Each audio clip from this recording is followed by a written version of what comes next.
I'm Laila Abalogad, and on behalf of the Center for Palestine Studies and the Institute for Research on Women and Gender, I wanted to welcome you to our panel on carceral politics in Palestine and beyond, gender, vulnerability, prison. It's a real thrill for me to be here with this extraordinary group of speakers. And we really apologize about the size of the room. We were simply unable to find any other place on campus, any bigger room to hold this event. But we have arranged to live stream it, and there's an overflow room in the law school, and that's the best we could do. So I think there'll be many more people joining us virtually. Welcome to you all. Before I go on to introduce the speakers and the theme, I just wanted to thank those whose hard work has made this event possible. We wouldn't be here if it weren't for the amazing dedication and talent of Mariam Zoni, our program coordinator for the Center of Palestine Studies. This center was founded about 2 years ago. And it's the first such center in a university in the United States, and its mission is to promote the academic study of Palestine by supporting research, teaching, and intellectual collaboration among scholars and students. I also want to thank Jessica Lillian and Paige Jackson, who actually aren't in the room, outside at the Institute for Research on Women and Gender, which itself was founded 25 years ago and is the locus of interdisciplinary feminist scholarship and teaching at Columbia, and my real home here. Vina Tran and Professor Catherine Franke at the Center for Gender and Sexuality Law saved the day at the last minute by making available the overflow room. And I wanted to thank all these students who've been volunteering to help with the details and the vision, and my wonderful colleagues who've helped shape the event, especially Saidia Hartman, the director of the Institute for Research on Women and Gender. And all our co-sponsors, representatives of whom are here, the Barnard Center for Research on Women and Gender, the Institute for Comparative Literature and Society, the Heyman Center, the Anthropology Department, the Center for the Study of Ethnicity and Race, and the GSAS Diversity Office. Now, the importance of incarceration as a political tool is well known. We get glimpses of its centrality to Israeli political control of Palestinians with kind of eruptions into the public of news items and numbers. Last week we had the news that Hannah Shalabi, a 30-year-old detainee, had finally agreed to end her hunger strike after 43 days in exchange for deportation. And she'd been rearrested only months after her release in the dramatic prisoner exchange of last October, the one that set free about 500 Palestinians in exchange for one Israeli. Note the numbers, precious lives versus disposable lives. And other numbers tell us how extensive the prison regime is, and I think you'll hear about that. And with Angela Davis's long years of activism against prisons and a new book on carceral politics in the US that's given us a name for the racialized regime of mass incarceration that we live with here, the new Jim Crow, more and more I think we're recognizing detention and incarceration as political, not security issues. And we thought it was time to think about gender. Often neglected question of the gender of the prison experience and the gender of the regulation and management of populations. That's what carceral politics is about. Now I know, I'm sorry we started late, and I know you're anxious to hear from our speakers. So I'm just going to introduce them briefly and tell you how we'll proceed this evening.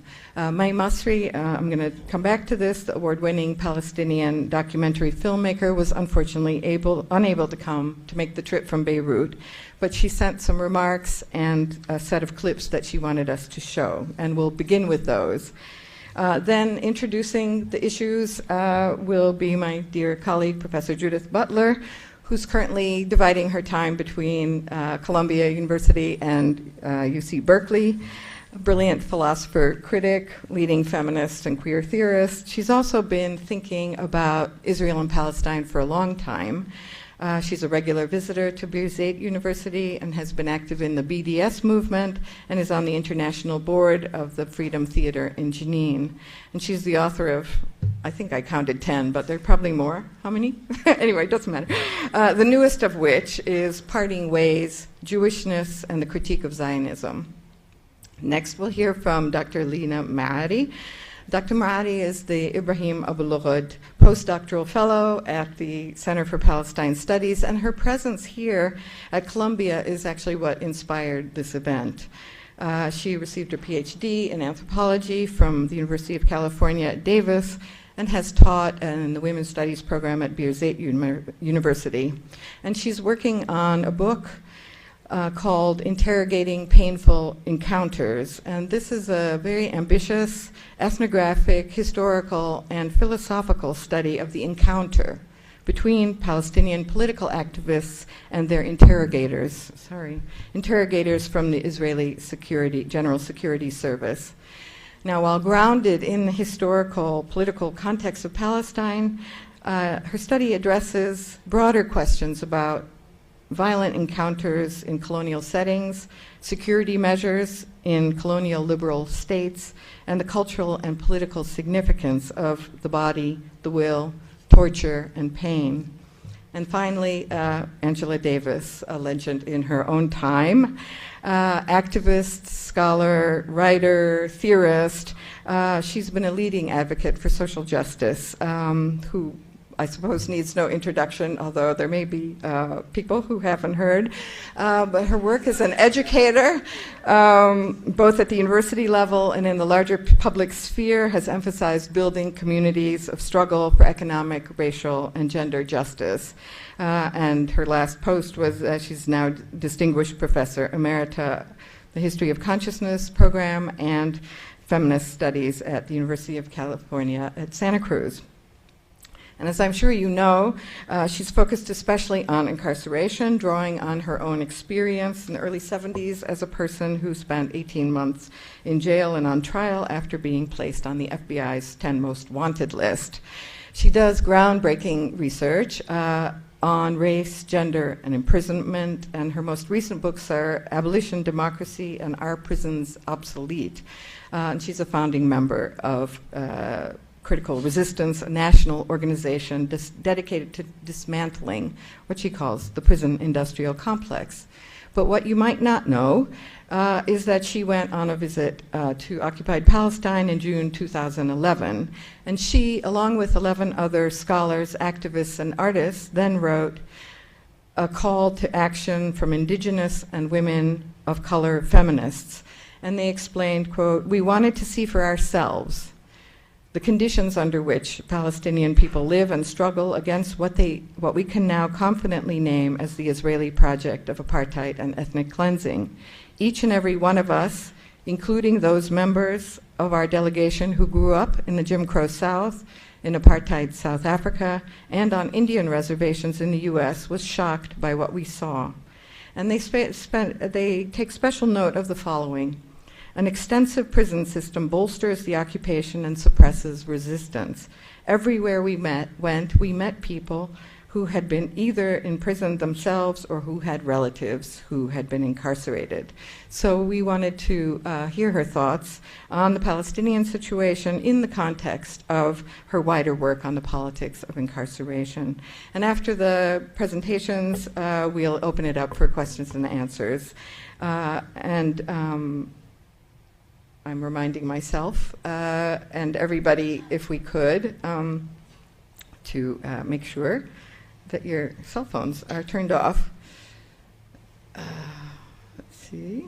Yeah, even mine wasn't. Okay, good. So I'm glad I remind myself. So we're going to start with May Masri's letter to you. Apologies for not being here. I'm honored to have, so I'm just reading what she sent, and then we'll show the clips that she sent. I'm honored to have been asked to speak about Palestinian women prisoners from my perspective as a filmmaker. It's a subject that's very close to my heart. Unfortunately, I couldn't travel to New York to be with you today, but I'd like to take this opportunity to share some images and excerpts from my films with you. Ever since I started making films in the 80s, I've been fascinated by the powerful place that the prison experience holds within the Palestinian collective psyche. Almost 1 million Palestinians living under Israeli occupation, around a quarter of the population, have been detained at one time or another in their lifetime, many for up to 10 or 20 years. Despite the heavy cost and deep pain suffered by the prisoners and their families, they were able to turn their confinement into a space for learning, exchange of ideas, and networking, providing the political and educational building blocks for the Palestinian struggle for liberation. Prison is a powerful metaphor for the condition of the Palestinian people, and Palestinian women in particular. I first became interested in the prison experience in 1986 when I made a film called Wildflowers, together with my husband, Jean Shamaoun. We followed the story of a woman from South Lebanon called Khadija Herz, I don't know what it is in Arabic, Herz, who'd been arrested in 1983 and incarcerated in the Israeli prison of Neve Tirza near Ramleh. Khadija had led a women's protest march to Ansar concentration camp in South Lebanon, where 5,000 Palestinian Lebanese prisoners were being detained. The Women's March sparked a rebellion in the camp, during which the Israeli army fired upon the prisoners, killing and wounding many. Khadija was the first to describe to me the amazing world she encountered among the Palestinian women in Neve Tirza prison. She called it the Republic of Free Women. Such was the sophisticated level of organization and education that the women had achieved after many years of struggle and hunger strikes. The film I'm currently working on, 3,000 Nights, is inspired by the true story of a young Palestinian woman who gave birth to a baby boy in an Israeli prison. It is first and foremost a human story that will follow the journey of a young mother who, through her struggle to protect her child and her relationship with the women around her, finds the time and space to reflect, develop, and mature as a young woman. I'll be showing you two excerpts today. One is from a film that Jean Shamaoun and I made in 1994 called Women Beyond Borders, that follows the story of 17-year-old Kifa Afifi from Shatila refugee camp, who was imprisoned in the notorious Khiyam detention center in South Lebanon during the Israeli occupation. The second excerpt is some footage I took in Ramallah during the recent prisoner exchange in October 2011. I thank you again for this valuable opportunity and look forward to screening my new film, 3,000 Nights, at Columbia, hopefully next year.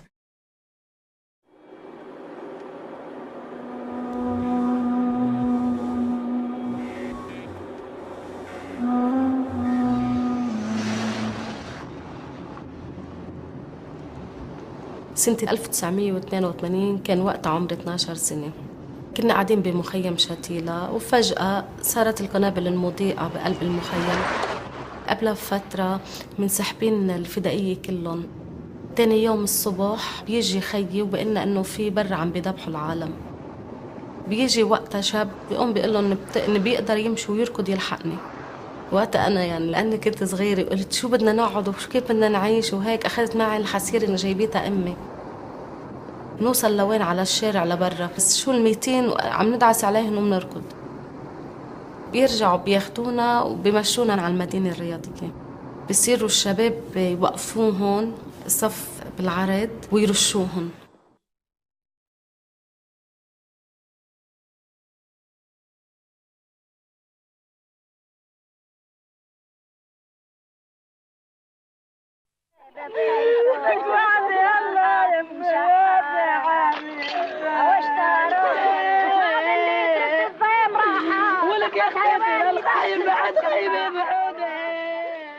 في واحد عنا اسمه محمد سالم ما بيقدر يتحمل انه اولاده عم يرشوا قدامه، فبيركض بيقوموا بيقتلوه وراهم. بهالوقت هيدا بيجوا جرافات كبيرة وبتصير تعبي اللي بعدهم طيبين، بتعبيهم بالجرافات وبقوم تصرخ وتلتب بشعرها، وشو نحن متعربشين بفستانه وعم نصرخ ونبكي.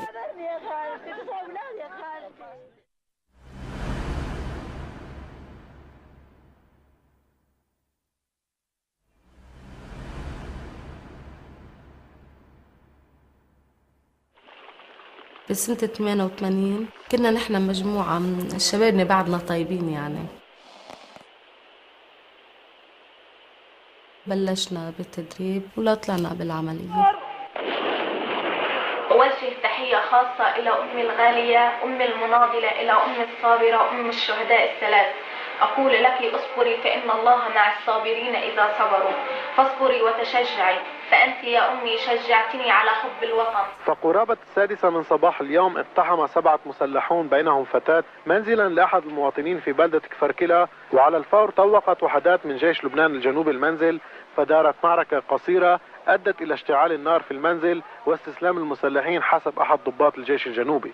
قائد جيش لبنان الجنوبي اللواء الركن أنطوان لحد أشرف بنفسه على العملية، وأعلن أن المسلحين كانوا يخططون للدخول إلى إحدى القرى في الجليل الأعلى الإسرائيلي.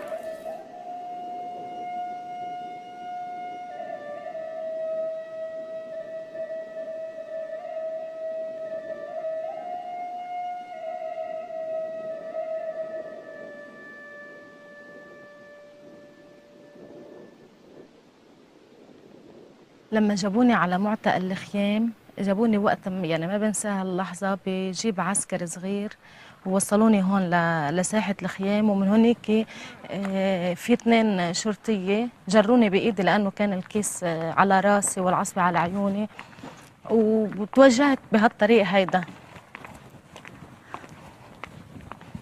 فوتوني على هيدا الحمام،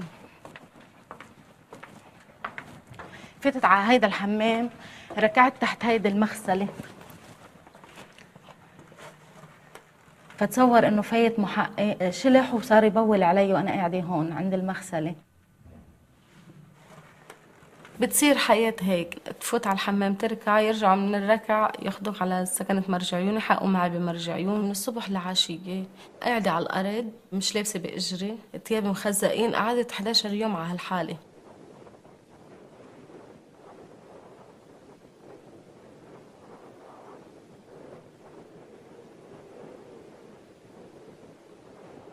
أنا لما جابوني لهون فكرت إنه ما في حدا بهالسجن غيري أنا. بعدين نقلوني على غرفة رقم 3. قعدنا أنا وبنات اثنيناتنا جداد وما بنعرف شيء. حسينا إنه في بنات حدنا من هون، صرنا ندقدق على الحيطان، صاروا البنات يطلعوا بس ما يحكوا، ما يسترجوش يحكوا، بس بتحس ساعتها بالقوة عم تتمالك هيك انه لا مش بس انا لحالي، في حوالي، بتحس براحة. امتين بدهم يجيبونا لعندكم، امتين بدهم هيك بنصير. بالليل بيفتحوا علينا بنات الشرطة وبينقلوني لوين، على هيدي الأوضة على غرفة رقم 2. كمان بيكون فيها بنت عميلة، بقعد معهم لهالبنت لأنه تصور انه وقتها بس تسمع خشخشة مفاتيح عم بخشخشوا تتوتر، تقول انه هلا دوري، هلا جاي بدهم ياخذوه. حتى بالليل يعني تصور انه الابقاء بيعمل لنا توتر، تسمع انين ووحده عم تركض ومفاتيح عم بتخشش، فتصير عايش مكبر على اعصابك.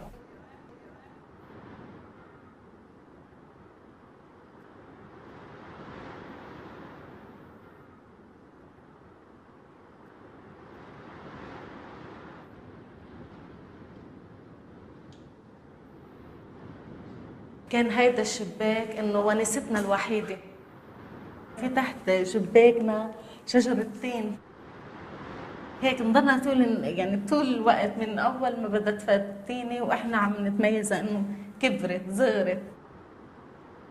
يعني هيدا الحيطان كان متروس ترس بالكتيبه، يومياتنا، اسمائنا، شو يصير معنا كله نكتبه على الحيطان هون. وكان اللزي وين بصابونة الحياة نقعد نكتب على الحياة، نعلم بعضنا. يعني مثل في بنات أمية إجي أنا بدي أعلمها، اكتب لها على الباب لتصير تتعلم هي، ونمحيه بواسطة ليفة الحمام. كنا 7 وقعدنا بدنا نعمل مسرحية وهيك لنضحك بعد، لأنه كانت في معنا بقلب الأوضة بنت كتير عندها حالة من نوع الانهيار العصبي نتيجة اعتقالها ومش عاملة شيء وهيك، فتحسها كتير متأزمة نفسيا. فأمنا قالوا لي إنه أنت جديدة، أنت هلأ بدنا نعصبك ونكيسك، ونفس ما بيعملوا الشرطة بدهم يعملوا فيي. قلت لهم اوكي. صرنا نمثل، قعدت وقت ما بنسى بهالزاوية هيدي إنه أنا السجينة وهن الحراس وهيك. تاني يوم الصبح بيفتحوا علينا بنات الشرطة الباب، بيجيبوا كيس ما بعرف كيس شو، وبتقوم بتنزل لي اياه من اجري، بتطلعوا هيك والكيس والعصبة على عيوني، وبتقوم تربط لي اياه من فوق. وقتها طلعوني على سكنة مرجع عيون. بهالوقت انا ما حسيت بشي، يعني ما حسيت الا في اجري عم بينزل الدم منهم. شايف؟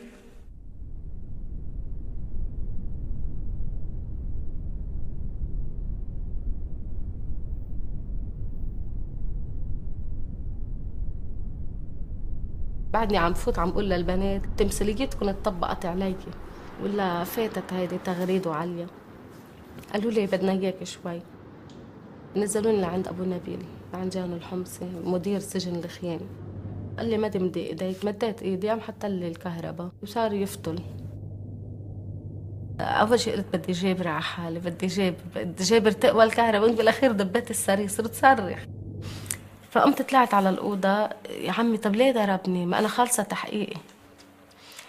صار مع تكرار الأيام يوم يطلع لي شغلة إنه حكيت على الشباك، لأنه كان ممنوع الحكي على الشبابيك، كان ممنوع تحكي بصوت عالي، ممنوع تضحك بصوت عالي، ممنوع تغني بصوت عالي. يعني كل شيء بهالدنيا مرغوب بداخل المعتقل ممنوع.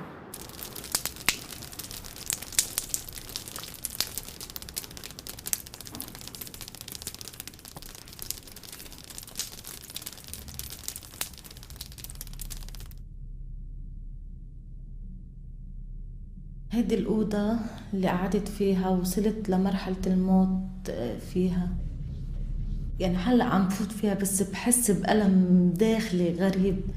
بهيدي الأوضة 100 موتة بتموتها باليوم. يعني تصور إنه بتنام على فرشة مليانة مي، نقطة المي تنزل بقلب داينتك، خلص قلت إنه نهايتي بدها تكون هون. وصلت معي مرحلة عم يفتحوا بدهم يعطوني الأكل، ما كنت غايبة عن الوعي. فجأة لقيت حالي بالمستشفى عم يسحبوا لي عمل، وشوف الصعوبة إنه عم يسحبوا لك إياه، تحس راسك هيدا ما عندك راس. ورجعت على قلب الأوضة ما بنساها هلا، فرشتي هون المي عم تدرج هيك فوق اللمبة، نقط المي عم بتنزل عليك. تصور انه اجت شرطية وفتحت عم بتغير لي على جرحي. بيجي ابو نبيل وحامل سيجارة، طفى السيجارة بقلب كلوتي مطرح ما مجروحة، وحمل حاله وفل.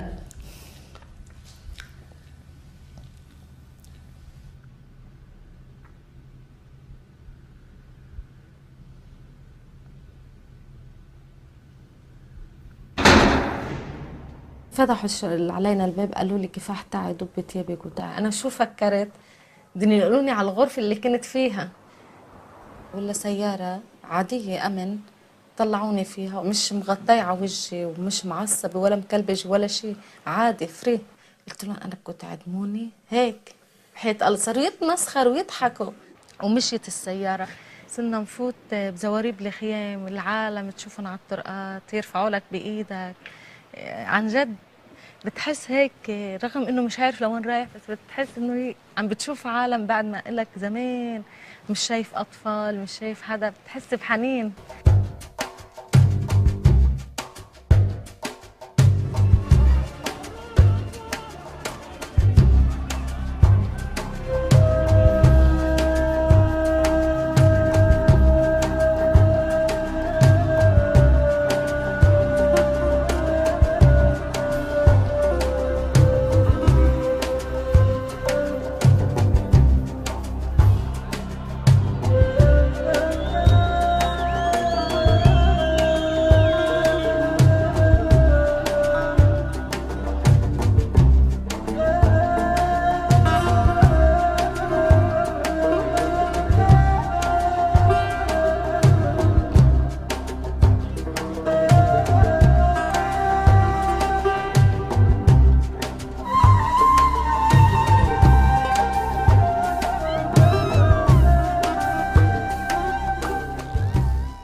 Judy Butler first, Lena Mahdi, and then Angela Davis.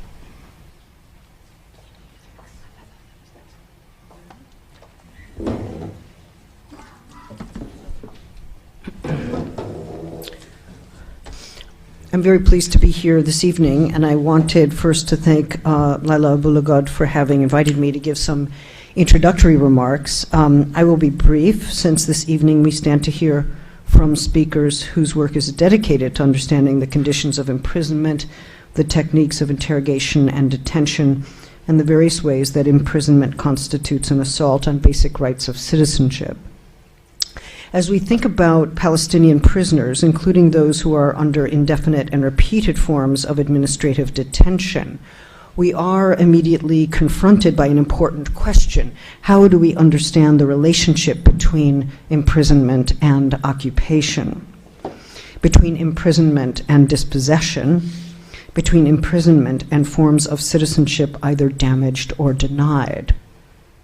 Given that the Israeli occupation through sustained military force denies rights of self-determination to Palestinian prisoners, exercising repeated and ultimate control over their freedom of movement, speech, and assembly, access to medical care, to relatives in neighboring villages or across the wall, and here we're talking about denying rights of self-determination to Palestinians living under occupation, how are we to distinguish and relate those various modes in which ordinary life is saturated and interrupted by military power? The spatial politics continue the practice of concentrative colonialism developed in the early years of the Israeli state. Now the Israeli prison service divides Palestinian prisoners into ever smaller wards whose boundaries coincide with the closed enclaves that Israel created in occupied Palestine.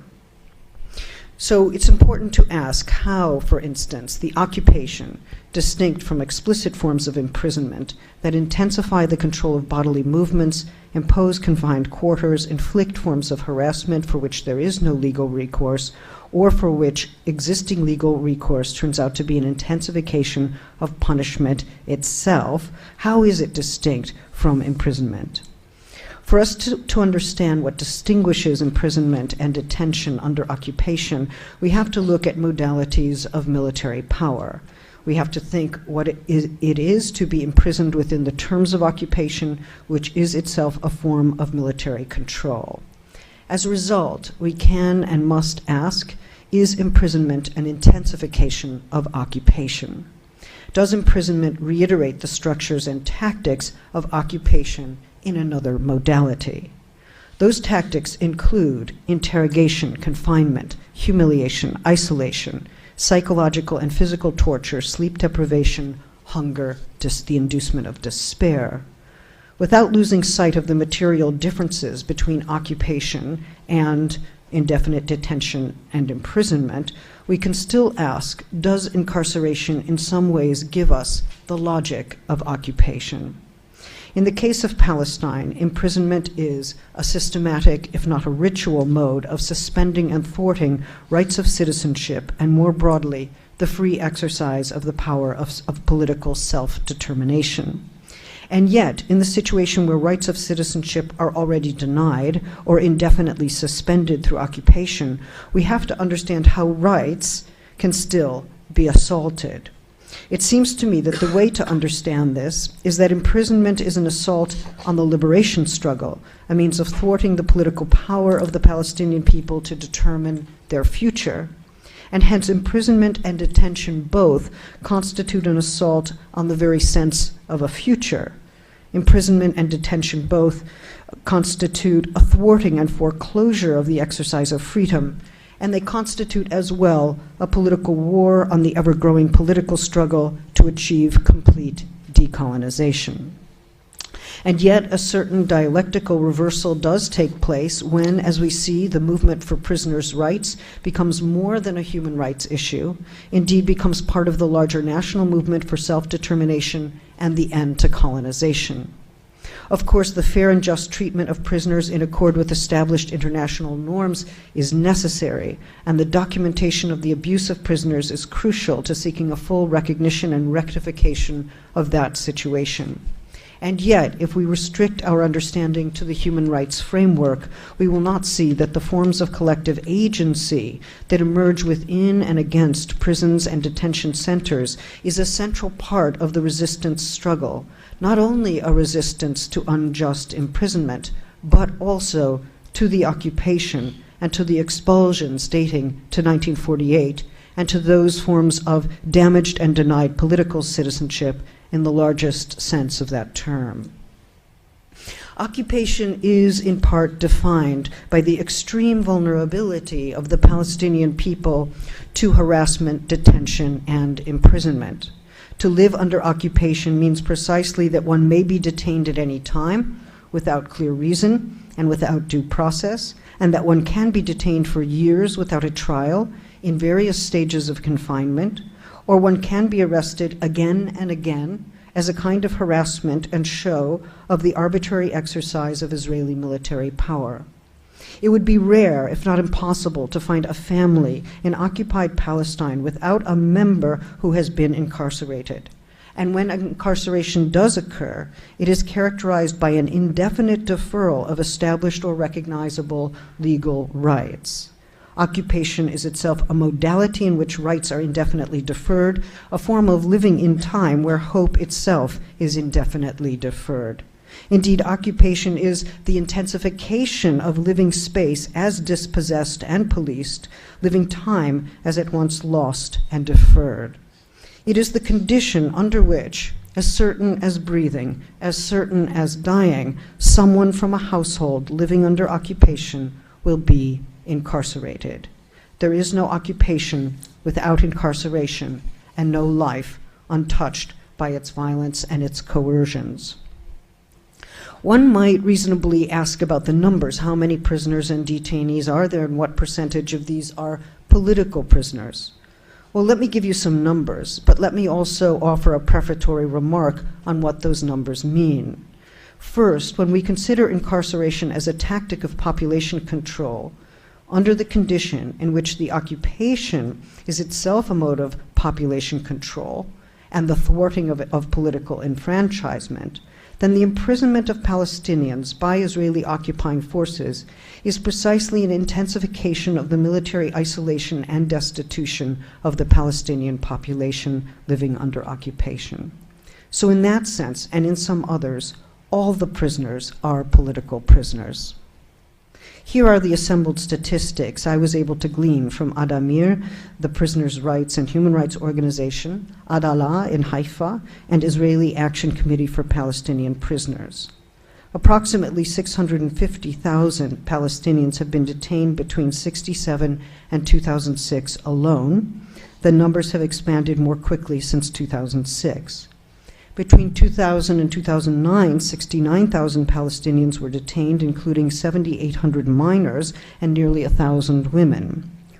Murad Jadala, a legal researcher, maintains that Israel detains up to 7,000 Palestinians every year, with an average of 11 to 20 Palestinians arrested every day. There are 123 veteran prisoners kept in Israeli jails since before the Oslo Accords. In addition, Jadallah reports that there are at least 4,500 Palestinians in Israeli jails and condemns the media for never mentioning more than about 8,000 Palestinians who have been detained by Israel since 1967. In 2009, Adamir documented that over 3,700 Palestinians were arrested, and in 2010, only in Silwan, more than 1,200 children were rounded up by Israeli forces, some of them several times. So if we count how many have been detained or imprisoned, we do not know how often, and if we do not understand detention as both recurrent and indefinite, we cannot understand something important about the conditions of imprisonment itself. Consistently, Palestinians are presented in the Israeli press as security prisoners rather than as political prisoners. So we have to pay close attention to the way that that distinction works. If someone is considered a security risk, that means they are considered those who threaten the state of Israel and are thus criminals, or those who potentially will threaten and so justify the use of administrative detention. Administrative detainees are arrested by Israeli occupying forces on the basis of Military Order 1226, the order which empowers military commanders to detain an individual for up to 6 months if they have reasonable grounds to presume that the security of the area or public security require the detention, end quote. On or just before that date of expiration, the detention order is frequently renewed, and this process can continue indefinitely. So what this means is that the arbitrary power of Israeli military personnel is expanded, a power that is already wielded under non-incarcerated conditions of occupation, and which then becomes intensified and localized when exercised as the power of incarceration itself. So let us consider what it means to threaten the security of the State of Israel. Given that the call to end the occupation is itself considered a threat to the Israeli state, because the occupation is necessary for security reasons, that means that anyone engaged in a resistance or liberation struggle will be considered a threat to the security of the State of Israel. Only those who actively accept the extension of settler colonialism, which happens not only through the settlements, but also through the military occupation of Palestinian lands, will not be considered security risks. And this security rationale, itself part of what we can only call a securitarian regime of power, gives preemptive power to the state and its military powers to arrest, detain, and harass arbitrarily anyone suspected of being such a security threat. That is, anyone who is part of a resistance struggle or a political movement, or who is suspected to be a political movement for enfranchisement from conditions of colonial occupation. So what are the political aims of these practices of incarceration? Well, I've tried to suggest in these brief remarks that these are efforts to manage and control a population, but also to establish its disposability and maintain its statelessness. So the practices of incarceration seek to maintain a population without rights and actively to counter any resistance movement to an illegal and unjust occupation, indeed, to any liberation struggle for full political self-determination. Self-determination may or may not be a struggle for the establishment of an independent state, depending on whether that state formation fulfills the ideals of self-determination. Hence, a state based on collaboration or on the acceptance of many key dimensions of the occupation would not, for many, count as the realization of the political goal of self-determination, and that would make such a state illegitimate. But there's one final point I want to make here, which is that these practices of incarceration form a systematic, if not ritual, attempt to deconstitute the Palestinian subject. The point is not to make good disciplinary subjects on the model of Foucault. The point is not to make model prisoners, although the attempt to conscript the Palestinian Authority's security force as an extension of Israeli security forces is surely one example of that process, okay, making good citizens out of Palestinian security forces. And one reason why there is skepticism about building any state on the basis of a collusion of Palestinian security forces with the Israeli military. But that production, that local and provisional production of the normative subject, the good colonial subject, is not the final aim of prison. The final aim of prison, it seems to me, is to break down and deconstitute the subject, to destitute the subject, to freeze and thwart its political aims, to demoralize and humiliate as a way of breaking down the possibility of political resistance.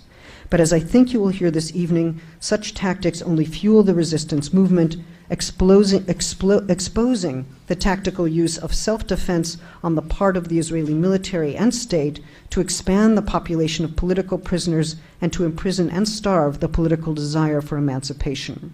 That goal is not working, as we have seen, as we will see, and I want to suggest it cannot work.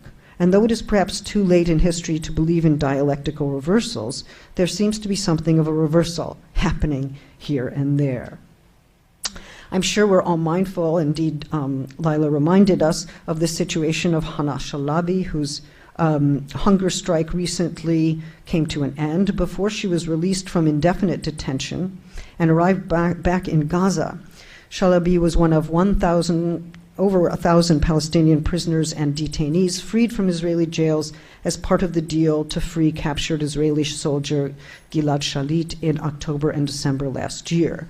which offers us a calculus about how the value of Israeli and Palestinian lives are differentially weighted.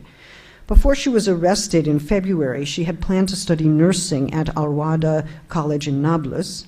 She had been held for 25 months without charge or trial in Hasharon prison under administrative detention orders that were repeatedly renewed.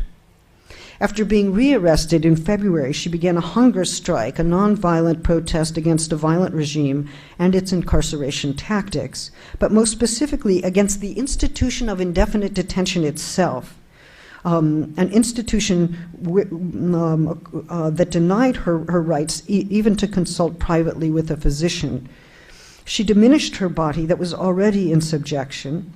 She protested that confinement, isolation, and harassment with the only resource she had, her existing, living, breathing body. Her point, and the general point made against administrative detention, is to insist and show that she is not a security threat, but rather a political prisoner whose struggle against repeated and indefinite detention is a struggle against the occupation itself and for a life with freedom and dignity. The group Adamir has brought attention to the general conditions under which Palestinian women suffer in Israeli prisons and detention centers, which include sexual harassment, psychological and physical punishment and humiliation, and the refusal to provide by authorities appropriate health care. Hence, we see the gendering of humiliation for Palestinian prisoners. Like other prisoners, women are considered dangerous objects posing security risks, which then authorizes various forms of invasiveness and control. What is acted out in relation to the prisoner's body is acted out more broadly within the political sphere: incursion, invasion, harassment, and the effort to thwart the struggle for freedom. Oddly, maybe paradoxically, imprisonment has become one site for the building of resistance, and indeed it may become the ultimate site. And I will leave you just with this thought, which is that Marwan Barghouti, who has been, I think, imprisoned for nearly 7 years, has become only increasingly popular by virtue of that imprisonment. And I read just recently that he was moved to solitary confinement, I think just a few days ago. But that move apparently happened only after he was hailed in Haaretz as a possible Nelson Mandela for the Palestinian people, right? So, you know, regardless of what you might think of Marwan Barghouti, I'm just noting that if the Israelis wanted to produce a leader for the Palestinian liberation movement, there is no more effective tactic than to put him in solitary confinement. It's almost as if they're reading a script. You know, it's almost as if, you know, Spielberg went there and gave them the script. In any case, but even though that's a good joke and an interesting moment about how confinement produces an emancipatory struggle and even emancipatory heroes, the bottom line is the resistance movement is not only a resistance to occupation, but a resistance to imprisonment and indefinite detention, and the two are not finally separable from one another. And it's that grassroots movement that is being renewed daily, weekly, monthly, precisely by the indignity of the condition and the refusal to accept it. Thank you.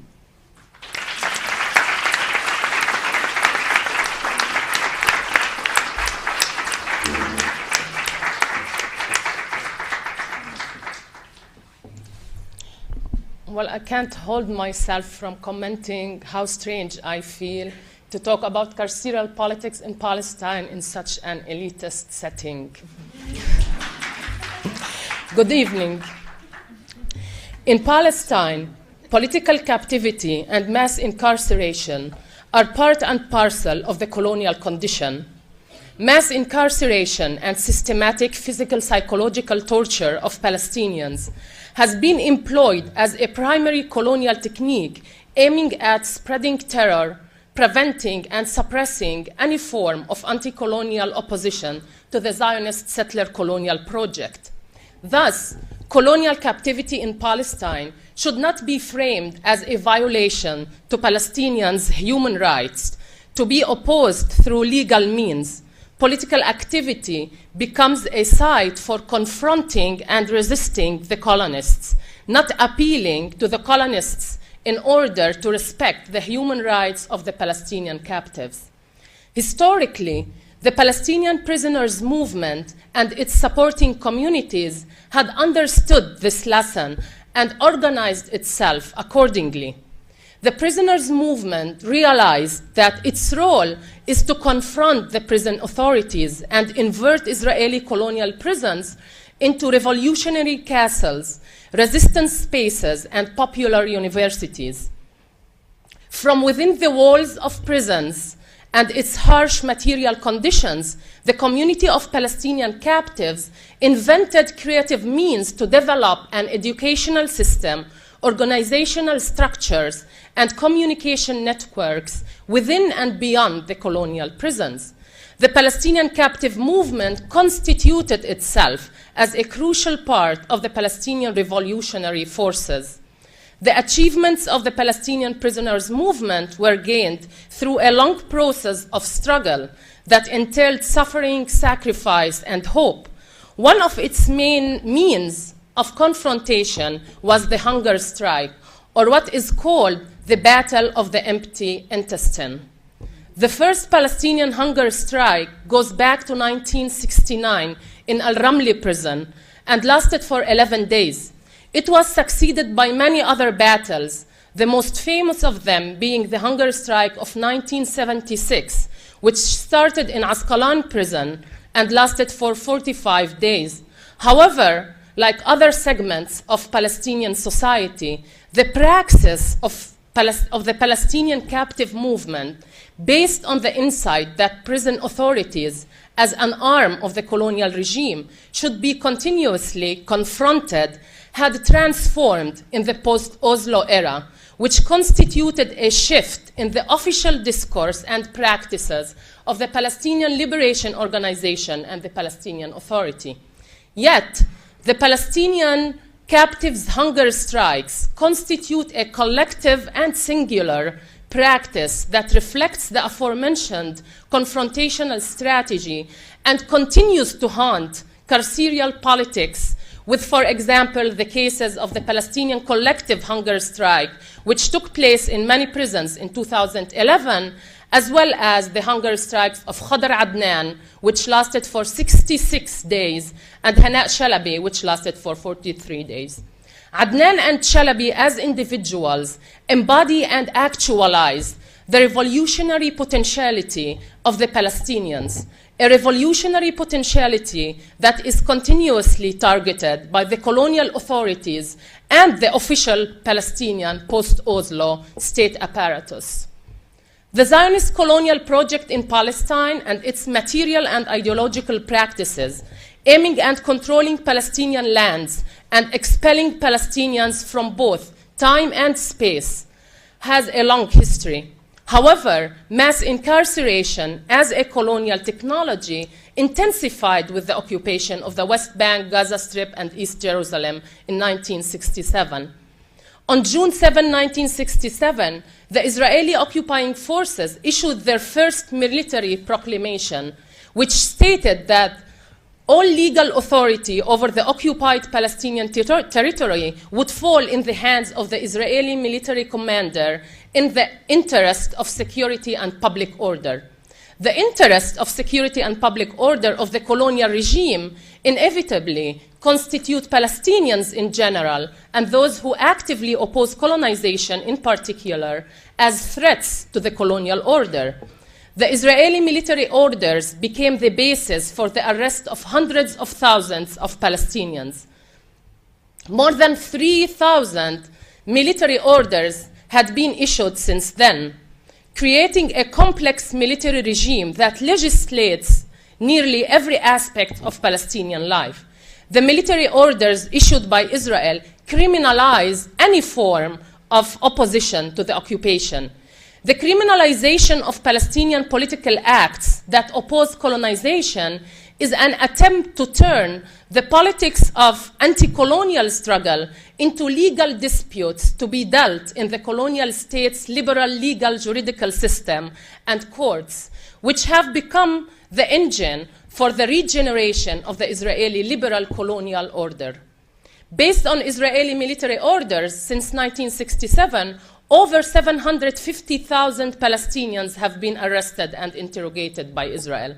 This figure constitutes approximately 20% of the total Palestinian population in the 1967 occupied Palestinian territory and 40% of Palestinian males. Counting the families of Palestinian political captives means that mass imprisonment has affected the intimate lives of the majority of Palestinians. In my talk today, I want to focus on the first site of confrontation for the arrested Palestinian, the site of the interrogation.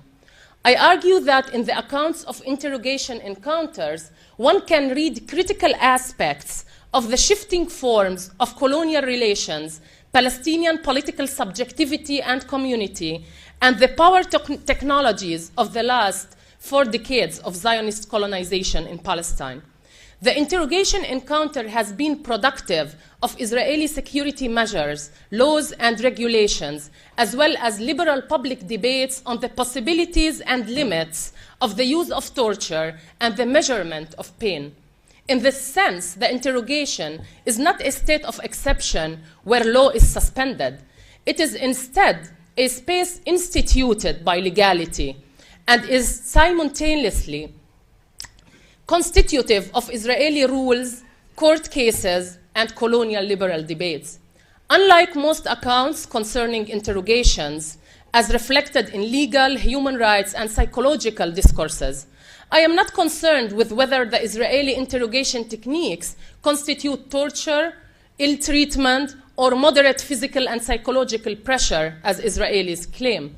Nor am I concerned with whether the Israeli interrogation techniques violate the Palestinians' human rights, an issue privileged by liberal human rights practitioners, or whether they result in traumatic effects for Palestinians, which is the focus of psychiatric and psychological organizations. Rather, I am concerned with the dynamics of the interrogation encounter as intrinsic to the colonial condition and colonial relations. Within this context, arrest, interrogation, and imprisonment are consequences of the colonial condition, and Palestinians are aware through their long historical experience that they will be subjected to violent physical psychological techniques, and hence their main concern is how to confront them. Each interrogation encounter reflects the particular encounter of the singular Palestinian involved in it and simultaneously encodes the history of past, present, and future colonial encounters. We can approach the mosaic of the colonial encounter through echoes of fragmental encounters, that is, through immersion in the minute details of singular interrogation encounters. The interrogation encounter is a condensation point for the colonial encounter, in which the isolated Palestinian faces the Israeli interrogators face to face under material conditions that expose naked colonial power. The secretive underground interrogation centers constitute a space where the isolated Palestinian faces the Shabak interrogators, who have the power to control the details of the interrogation setting and the techniques employed. Yet, the practice of sumud, roughly translated as steadfastness, promoted by Palestinians, destabilizes the colonial order and its power relations. In the context of the interrogation, sumud means not to confess, by not cooperating with the interrogators and the refrain from providing information in order to protect the self, the comrades, the political organization, and the resistant movement. The word confession, i'tiraf, in Arabic, has a double meaning. I'tiraf ila, to confess to, in the theological and legal senses, and i'tiraf bi, to acknowledge or recognize the other. Consequently, in this double sense, To practice sumud in the interrogation means to refuse to confess to the interrogator and to refuse to recognize the interrogator and her embodied order of power. Thus, sumud as a political strategy and as theoretical frame constitutes a Palestinian mode of revolutionary subjectivity and a Palestinian form of non-recognitive politics. Sumud had been practiced widely by Palestinians during the 80s and early 90s, particularly during the First Intifada. Nonetheless, the resonance and echoes of sumud still haunt politics in colonized Palestine as a potentiality to be actualized, even when sumud is not largely practiced by Palestinians. As a major agent of Israeli occupation, the Shabak draws upon culturally and politically overloaded knowledge produced about Palestinians. This knowledge is informed by the age, gender, political affiliation, and religiosity of Palestinian activists. The knowledge produced by Israeli social scientists and Shabak about Palestinians is implicated in the perception of them as security threats and is employed in developing effective disciplining technologies and interrogation techniques. Such techniques, which take place mainly through the isolation of the activists and the deployment of physical psychological torture, aim to obtain confessions, extract information, recruit collaborators, form submissive subjects, and destroy the will to resist. In order for the interrogator's power to be instated, it needs to be repeated through the rituals of arrest and interrogation. While arrests can occur at any time and in any place, Palestinians are most commonly violently arrested at checkpoints of the streets, at border crossings, and from homes in the middle of the night. The power of the Shabak and the state it represents is constituted through the reiteration of these rituals. However, the very reiteration of the rituals of power opens up both the Shabak and the colonial state to the possibility of failure in a way that often counters their objective and undoes the ways they present themselves. The Palestinian sumud in the interrogation constitutes an exemplary case for this failure. Time and space are deployed as key operatives in the interrogation setting, in particular, and the colonial order in general. Spatial contraction and temporal expansion, the techniques of the occupation, are mimicked in the interrogation encounter. In order to subjugate the Palestinian, Shabak interrogators demarcate the oppressive time of the interrogation as the only imaginable eternal time for the Palestinians. They also delineate the space of the Palestinians as only the narrow space of the cell. Through this employment of space and time and its reification through the interrogation techniques, the interrogators aim to lead Palestinians to confess and consequently surrender as their only way to step out of this determined spatiotemporality. The cultivation of sumud in the interrogation, however, affects a multiplication of space and time. Palestinians in sumud resignify and multiply the interrogation's space-time. The narratives of Palestinians in sumud bear witness to the ways in which, for instance, while isolated for a long time in a narrow cell, they transcend the limits of the cell and explode its spatiotemporality. To craft sumud is to conceive the present as the time of the now. That is open for various possibilities. For the Palestinian in sumud, the present is not a time of transition in a sequence of past, present, and future defeats. Rather, the present time of the interrogation is a now of confrontation and struggle. The present of each interrogation session is perceived as a space in which time stands still and has come to a stop. This conception supplies a unique experience with the past, in which the Palestinians in sumud blast open the continuum of history, to borrow Benjamin's terminology. That is, the political praxis of sumud, which perceives the interrogation as a space of struggle, constitutes an interruption to the reified conception of the continuity of history and its self-realization. Sumud as a revolutionary political praxis does not only shatter and disrupt temporality, but also spatiality. The space for Palestinians in Sumud is not the narrow space of the cell. Likewise, Palestine, in their accounts, is not perceived as the shrinking parts that are left for them by the growing project of Zionist settler colonialism. Palestine, in their imagination, in the imagination of Palestinians in Sumud, is whole Palestine. The multiplication of spatiotemporality is evident in Marshoud's account, conveyed in a conversation with me, and I quote, "While chained and tied for days in a distorted and extremely painful position in a closet, a narrow cell used by the Shabak as a torture technique, I was walking around my city of Ramallah, accompanied by my comrades, family, and beloved. I was envisioning how I would be received by them when released without providing a confession." For Marshoud, imagination opened a wide world. Through imagination, he transcended his narrow cell and unbearable pain and traveled around his city, accompanied by his comrades, family, and beloved. Marshoud's imagination has subjective, ethical, and political ramifications and affects how he inhabits the world and relates to others. Sexuality is employed by Shabak interrogators as another interrogation technique. This is evident through the interrogator's obsessive reiteration of the term whore to refer to interrogated Palestinian females or to female family members of Palestinian males.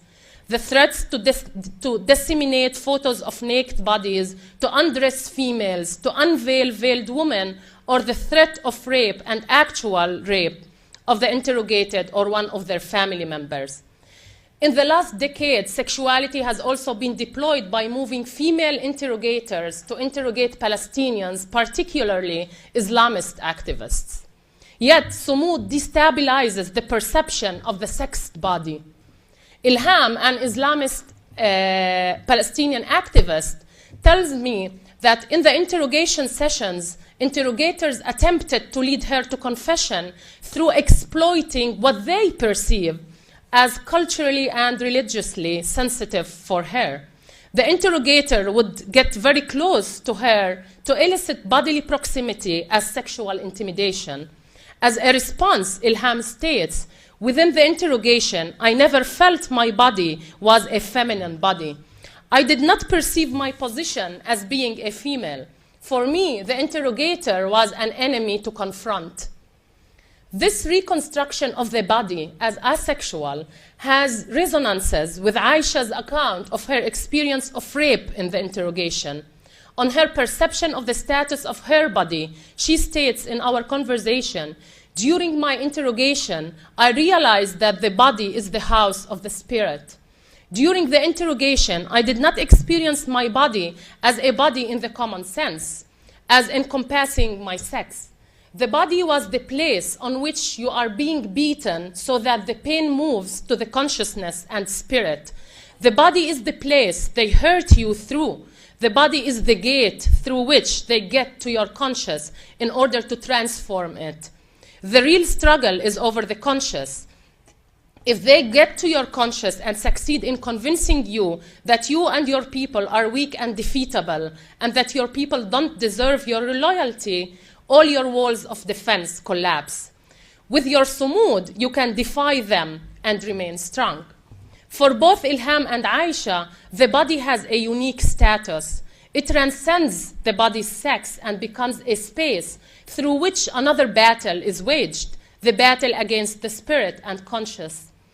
The perception of the body comes to the forefront as Aisha talks about the interrogator's attempt to rape her during the interrogation.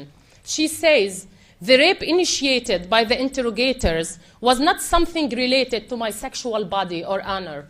For me, it was an assault on my being and existence as a Palestinian Arab. This is what gave my body the astonishing energy and power to prevent them from penetrating it. I decided at that moment that I am not going to allow them to penetrate my core. They wanted to penetrate me and at my core, yet at that moment, the whole energy of resistance in the world, the whole energy of the cosmos and of history gathered in my body and rejected them. I sensed that their absolute injustice, their highest level of the arrogance of power, and their sense of victory had permitted them to be villainous to this degree. When I saw that they want to get to my core, I sensed that their absolute injustice should be resisted and defeated. At that moment, I felt hope. I didn't perceive my body as my own body. It was the body of all Palestinian Arabs and all those oppressed. Aisha explicates that in her interrogation, her body was restructured. It had not been perceived as a sexed female body or an autonomous individual body. Her body absorbed the bodies of all Palestinians, Arab, and all oppressed people in the world, and it radiated the resistance of this collective body. Finally, I want to conclude that the interrogation encounter constitute a revealing site for analyzing how Palestinians and Israelis have been mutually constituted throughout their colonial encounter.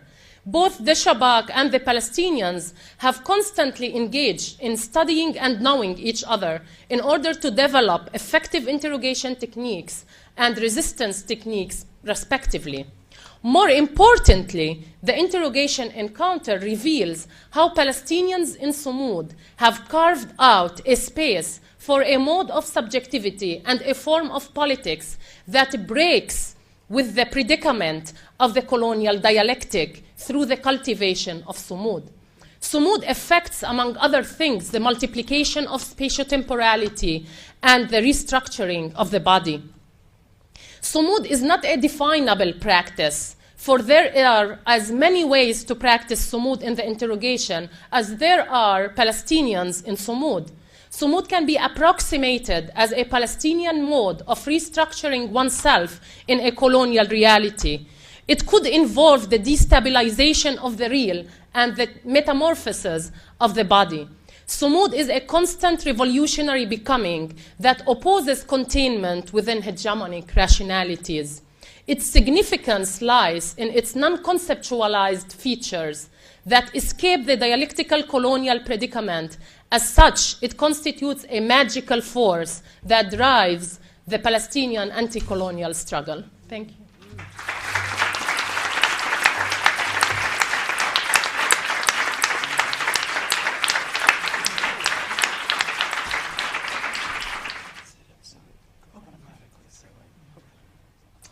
Okay, good.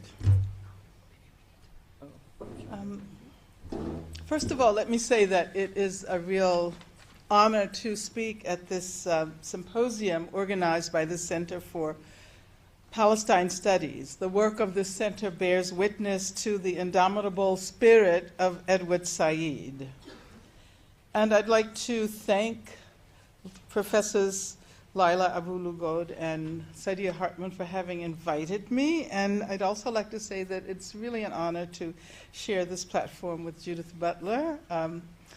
I think it's been many, many years since we spoke together. And I appreciated the remarks thus far.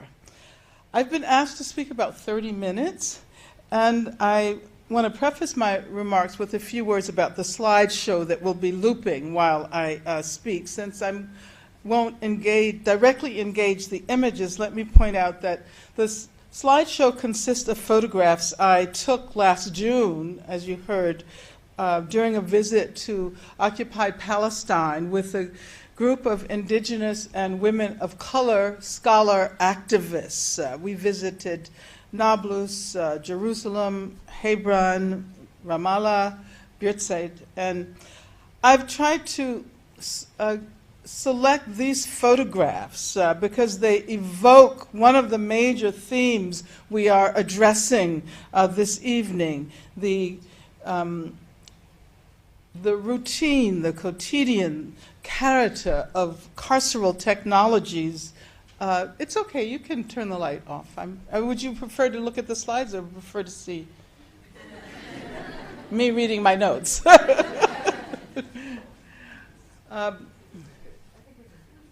Yeah, if maybe you could just dim the lights a bit.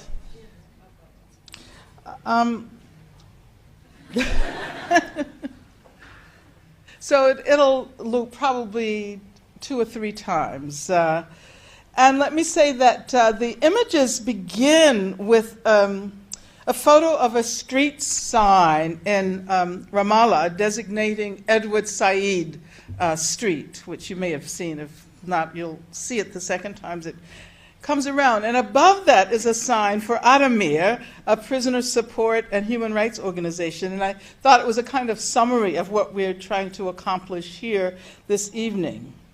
You will see sections of the more than 450-mile apartheid wall in Qalqilia and Jerusalem, one of the more than 600 checkpoints. There are images of people struggling against evictions and for housing rights in Sheikh Jarrah. There are photos of the barriers that prevent Palestinian farmers from gaining access to their land, to their olive groves, other crops. There is a series of images depicting apartheid conditions in Hebron, which is, as many of you know, a city of about 200,000 people and some 700 Jewish settlers who are aggressively protected by the military. There are a few pictures of the Palestinian parliamentarians who were not allowed to take their seats and were given refuge by the Red Cross in Jerusalem. They were recently arrested after 300 and perhaps almost 400 days or more. And you will also see an image, unfortunately somewhat blurred, of people raising their hands in a university lecture hall similar to this one. This was at An-Najah University in Nablus. The question to which their raised hands respond was, how many of you have been in prison? You will also see an image of 4 older women who were all political prisoners together and have remained close comrades since their prison experience. And as a matter of fact, at that particular meeting, a faculty member at An-Najah stood up and asserted that aside from the fact that the majority of Palestinians have either had direct or indirect experience with Israeli prisons, Palestine itself should be considered the largest open-air prison in the world. So keep this in mind as you see the images. The penultimate set of photographs, including a number of wall paintings, was taken in the Daesh refugee camp. And with the last 2 images, we return to graffiti on the wall in Qalqilia. I have a dream, yes we can, and make a new reality. And as we've already heard this evening, the numbers of Palestinians who have been in prison in Israeli jails are absolutely staggering. According to Adamir, Prisoner Support and Human Rights Association, and Judith already shared some of their statistics with you, well over 500,000 Palestinians have been arrested since the Six-Day War in 1967. Many years ago, when I myself was a political prisoner here in the United States, I received solidarity messages from people throughout the world, including other political prisoners. And I've spoken many times of the message I received from Palestinian prisoners smuggled out of an Israeli jail and brought to me in my cell in San Jose. And so serendipitously, or perhaps not so serendipitously, during this trip in June, I met a man in Jerusalem who told me that he was in prison in 1971 and he had signed the solidarity message from Palestinian political prisoners to me. And so to be able to embrace him in the so-called free world was one of the most extraordinary moments of my life. In Palestine, when one speaks of political prisoners, one is referring, as you know, to the vast majority of Palestinians who are in Israeli jails. One begins with the assumption that political conditions are responsible for the disproportionately large incarcerated population. In the US, of course, after the last communists who had been arrested and convicted under the Smith Act, along with scores of others, was released in 1962, the US government claimed that it held no political prisoners. And as a matter of fact, here in the US, political narratives about political prisoners always require a distinction between criminal behavior and political behavior, as well as an explanation of the process by which political prisoners are criminalized.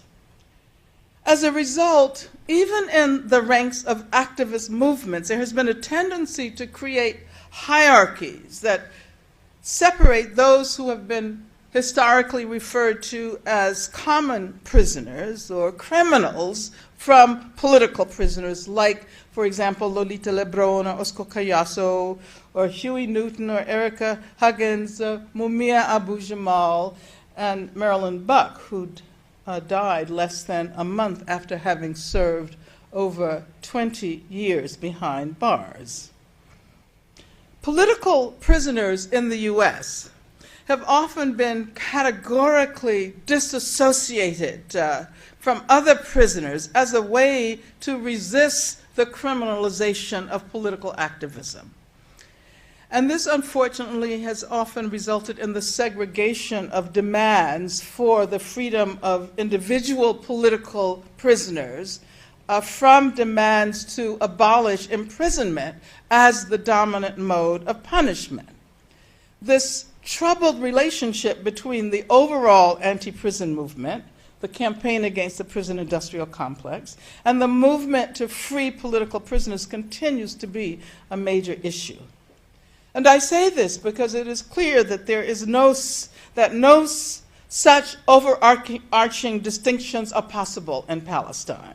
The vast majority of Palestinians have had direct encounters with Israeli prisons, whether as prisoners themselves or as relatives or friends of people who have been forced to spend time in Israeli prisons. Whereas here in the US, it has been a long and difficult struggle to persuade people to consider incarceration as a viable political issue.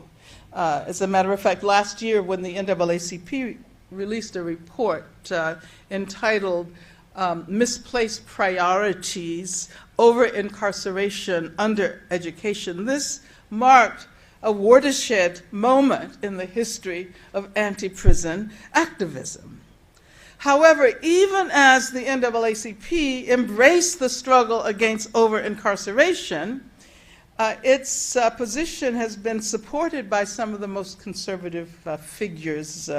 Consider Newt Gingrich and Grover Norquist signing on to support the report. And of course, their position on the need to reduce the prison population in this country is related to their arguments for small government, whereas prison abolitionists want resources to be withdrawn from the ever-expanding prison population, not because we want to shrink the reach of government, but rather in order to shift the resources to potentially more productive institutions like schools and universities and healthcare and et cetera.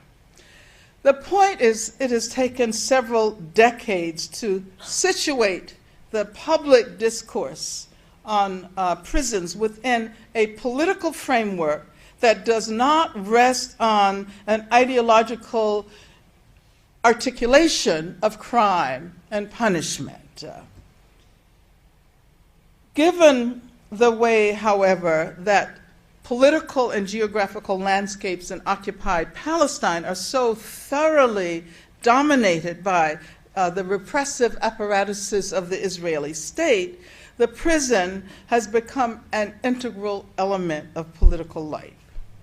And in this sense, we may compare Israeli prisons holding Palestinian political prisoners to South African prisons under apartheid holding participants in the resistance.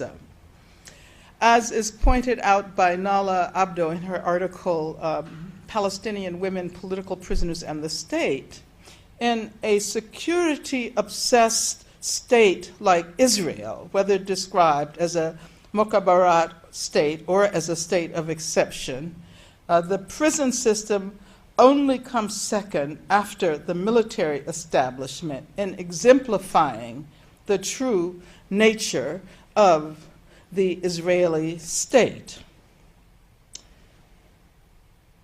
Now, since I was asked to offer something like a comparative analysis, I'll say that there's some stunning contrast between the way prisoners are revered in Palestine and reviled in the U.S. Whereas in Palestine, criminalization is a taken-for-granted phenomenon. In the U.S., where obviously political conditions are very different, criminalization has to be explicitly taken up even with respect to prisoners who are behind bars for political reasons. Consider Mumia Abu Jamal, for example, who is represented as a contemptible criminal by police organizations all over the country. But what is perhaps least comprehensible to people in this country is the way the law functions in Israel. And of course, Israel is often represented as the most democratic country in the Middle East, claiming that all citizens inside Israel are treated equally, whether they are Jewish or Arab. And I think it's really important to point out that there is a two-tier system of rights, and that, as a matter of fact, nationality eclipses citizenship in Israel. Rights are linked not only to citizenship, but also to nationality. Privileges and rights linked to nationality, such as the right to land, for example, transcend the rights of citizenship. So, it's also important to recognize that prisoners or people who end up becoming prisoners are arrested on the basis of different legal systems, depending on their residence, whether in the West Bank, East Jerusalem, the Gaza Strip, or inside Israel. And as Adamir points out, despite living in the same territory, Jewish settlers illegally residing in the West Bank and Israeli citizens committing offenses in the West Bank, such as participating in demonstrations against the annexation wall in Palestinian villages, are not subjected to this legislation, but rather to Israeli criminal law applied extraterritorially. And this legislation refers to military law, military legislation. Under this separate and unequal legal regime, Palestinians are subjected to more severe detention and sentencing provisions than Jewish settlers and Israeli citizens, with little or no effective judicial oversight. Now, recognizing how different the conditions are in the U.S. and in the occupied territories of Palestine, I want to say a few words about the relationship between imprisonment and education, especially given the fact that a few years ago Israel denied Palestinian prisoners the right to earn degrees in higher education, which reminded me that in 1994, under the Clinton administration, the Violent Crime and Law Enforcement Act denied prisoners the right to Pell Grants And that led to the disestablishment of educational institutions in prisons all over this country. During our visit last summer to the Institute of Women's Studies at Birzeit, we met a faculty member who had spent 9 years in prison as a result of participating in the resistance. After her release, she studied at Birzeit and earned 2 masters in gender, law and development, and also in human rights. She explained that there are special scholarships for political prisoners and for students whose parents are in prison. Normally, if students are away from the university for 3 years, they're required to start all over again. But this regulation is waived in the case of former prisoners. If we can argue, as we do in the US, that there is a clear line of connection between incarceration and education, and we often argue that an overabundance of the one necessarily leads to a dearth of the other. That is to say, more people in prison means that fewer people will have educational opportunities because the prison drains resources from important social services such as education. And that a shift of these resources from corrections to education in the US, of course, will help to render the prison obsolete. But if we make such arguments regarding the connection between institutions of confinement and institutions of education in the US, there is an argument of a different order that can be made about the link between imprisonment and education in Palestine. The connection has to do with the way both institutions are understood as situated on the terrain of the struggle for liberation. The prison can become a university. And of course, if we're familiar with South African political prisoners, we are aware of the extent to which these institutions were transformed. And I appreciate your remarks, Judith, about the possibility of these kinds of dialectical reversals. I wanted to say a few words. I think I have too many notes here for my 30-minute presentation, and I also have to say parenthetically that I apologize for being late. I couldn't help it. I arrived at the airport, JFK, and I guess everyone is leaving New York and coming into New York, so we were at a standstill all the way into the city. Maybe if there is time, I'll say a couple of words about Gramsci's incarceration as a political prisoner, because I think we can learn from that experience as well.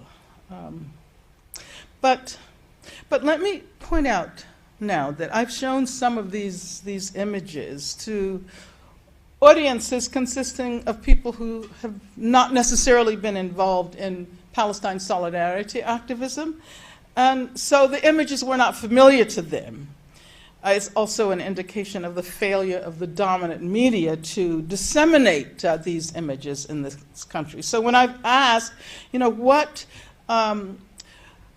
what the images of the wall and the checkpoints and the razor wire say to them, inevitably, people assume they are looking at images of prisons, inevitably.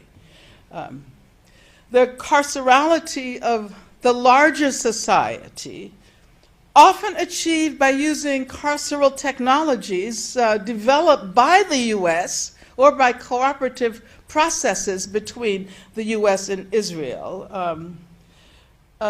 have the effect of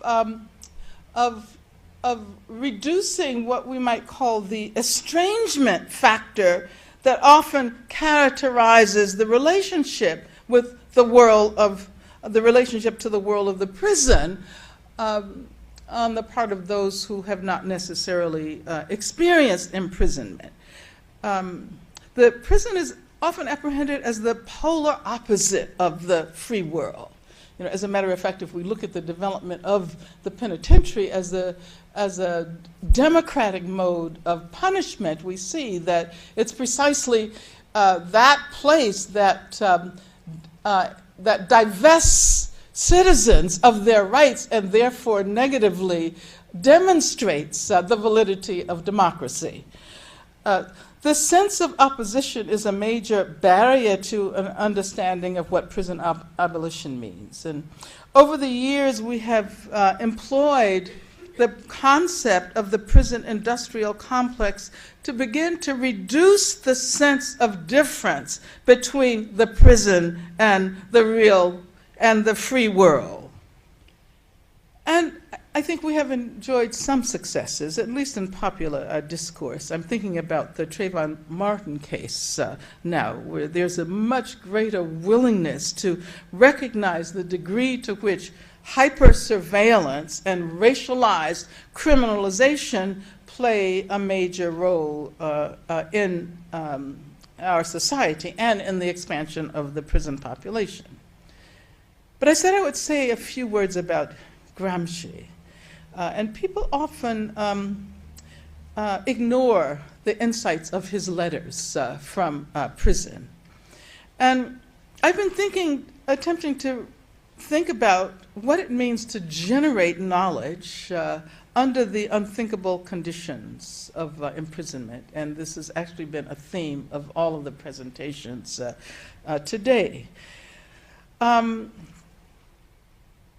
One of the major challenges of the emergent interdisciplinary field that operates under the rubric of critical prison studies is to create the conditions of possibility for abolitionist approaches not only to understandings of the institution of the prison, but also to the captive inhabitants of this institution.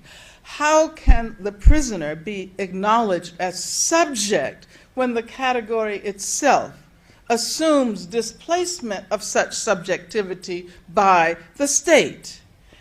And of course, this has implications for scholarly prison studies and for anti-prison activism as well.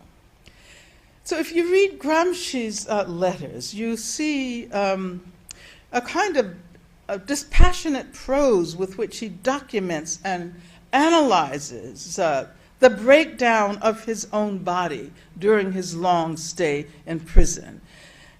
And it's a process that renders far more real, even excruciatingly so, for the reader than if he had qualified his description with judgment-laden adjectives. Gramsci bears witness to his physical deterioration in the manner of gathering evidence and leaves the affective dimension of that process to the reader. And as he frequently points out, what replaces complaint and emotion is what he calls his irony of spirit. And that irony might very well help to create a pathway for solidarity, the solidarity that is often lacking in both prison scholarship and activism. There's a very poignant moment in Gramsci's letters. He's writing his sister-in-law, Tatiana, whom he constantly admonishes for her failure to grasp what it means to be a prisoner. He points out, I have been cut off from the world for 10 years. And then within parentheses, he writes, what a terrifying experience I had in the train after 6 years of seeing only the same roofs, the same walls, the same grim faces, when I saw that during this time the vast world had continued to exist with its meadows, its woods, the common people, swarms of children, certain trees, certain vegetable gardens. But especially how struck I was at seeing myself in a mirror after so much time. I immediately returned to the Carabinieri's side. He is so terrified by the body he saw in the mirror that he rushed back to the side of the guard as if to return that body to its proper owner. The letters from prison constitute a remarkable moment in the history of prison literature, both for the insights they provide about the experience of imprisonment,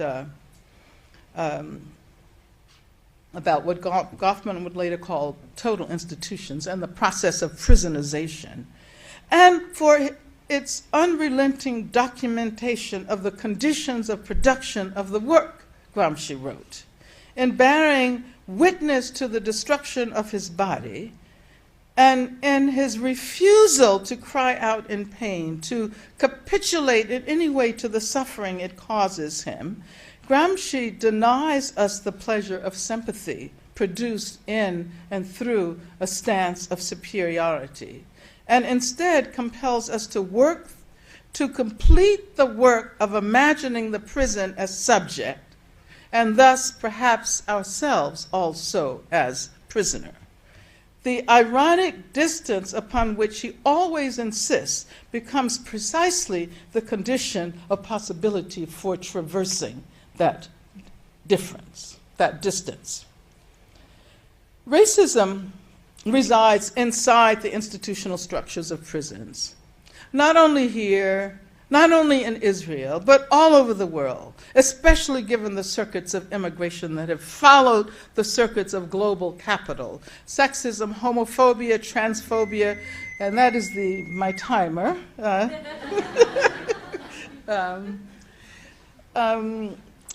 Sexism, homophobia, let me see if I can speed up, and transphobia are also deeply entrenched within the institution of the prison.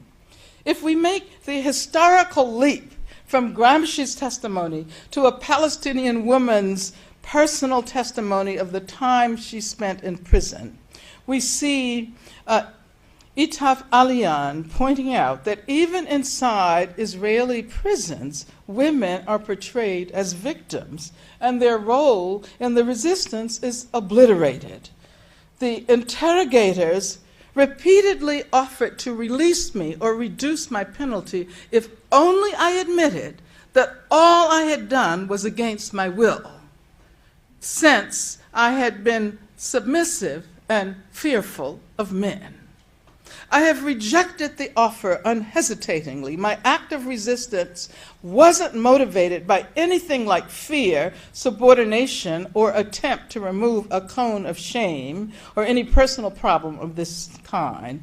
Unfortunately, many people assume that women's involvement in national struggles must have a reason behind it, such as a failed love story, an illegitimate relationship with men, or subjection to violence, rather than strong political visions or beliefs.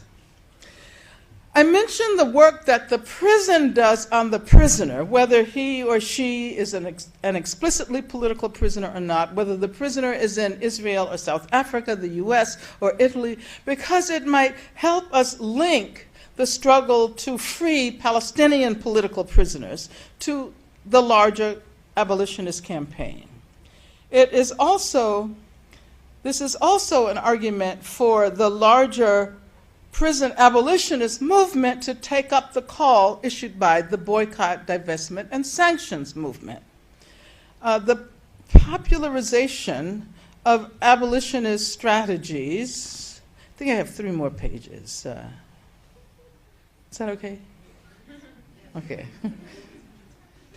All right, the popularization of prison abolitionist strategies emerged from the experiences and demands of prisoners, some of whom were arrested for political reasons, but many of whom became conscious of the extent to which the prison was a collection of repressive technologies and apparatus which played a central role in the institutionalization of racism and class hierarchies while they were in prison.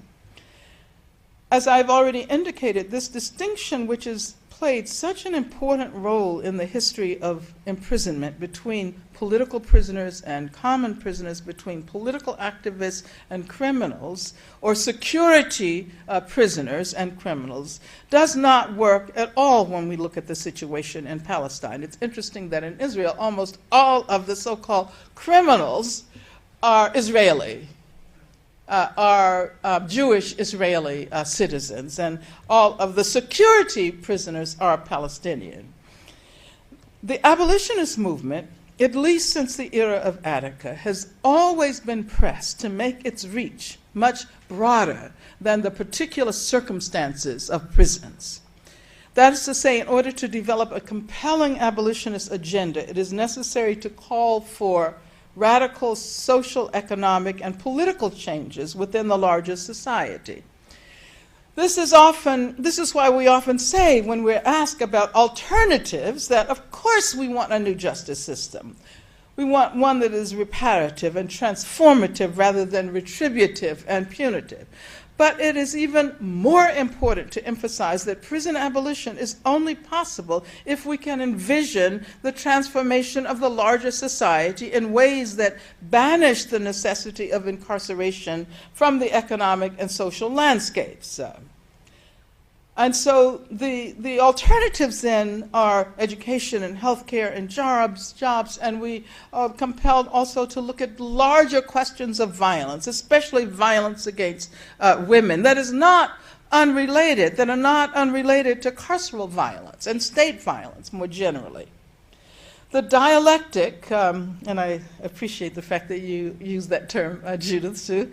The dialectic of abolition becomes so much more compelling when we look at the situation of Palestinians in Israeli prisons.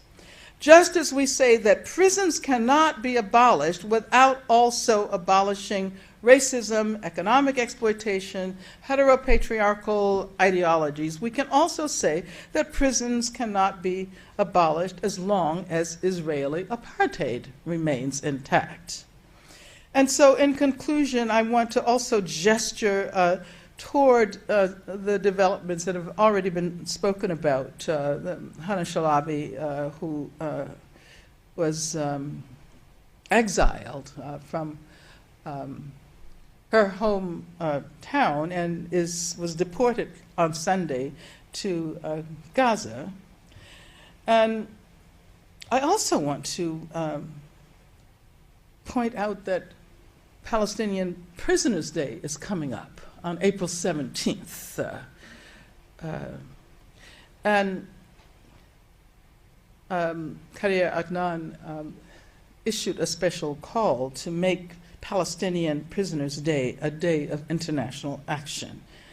So I myself would like to end with an appeal to all of you who are present to take seriously the need to support the boycott, divestment, and sanctions movement. And I'll say in conclusion that the campaign against Israeli apartheid, against Israeli settler colonialism, the campaign for solidarity with the Palestinian freedom movement must become as influential, as irresistible, and as successful as the campaign for a free South Africa during the latter 20th century. Thank you.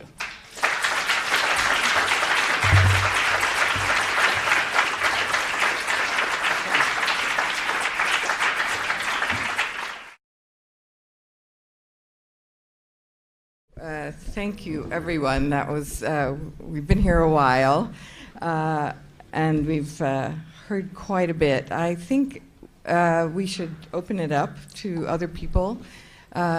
We've got a microphone there. I know you don't like that kind of thing, but we'll have to do it that way. Just come up to, feel free to come up to the microphone.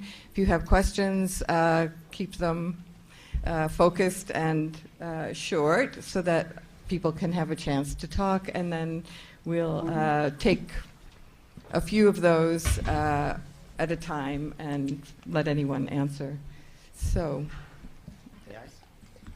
yeah. Okay, so my question for all the panelists, if you have any notes about having an event like this, the irony that Lina has mentioned, having an event like this, not just in an elitist space, but also a settler colony in Harlem, and also a space that is highly policed, and a group of us who were denied entrance for whatever reasons before the event started were actually asked by the organizers to leave the floor immediately, and I'm quoting verbatim, and then security approached us and asked us to leave, and when we asked what rules are being enacted and that we would be happy to oblige if the rules are pointed out, we were asked for our IDs.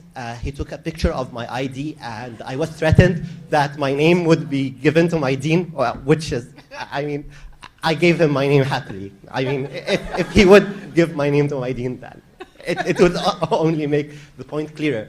And then security reinforcements came to deal with this apparent threat, security threat. So I'm not trying to center ourselves here because, again, we are privileged students in an elitist university and part of colonizing Harlem. But my question is more about this system of policing that is proliferating and promoting itself even in an event about carceral politics. And thank you so much.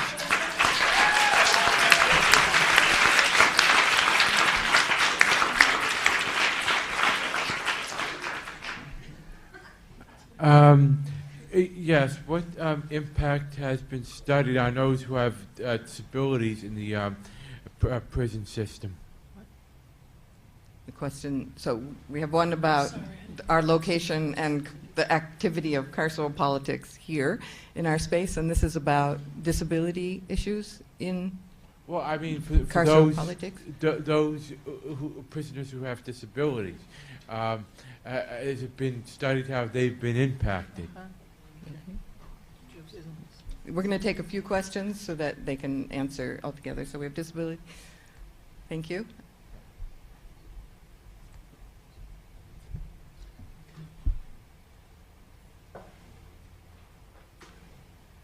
Is it my turn?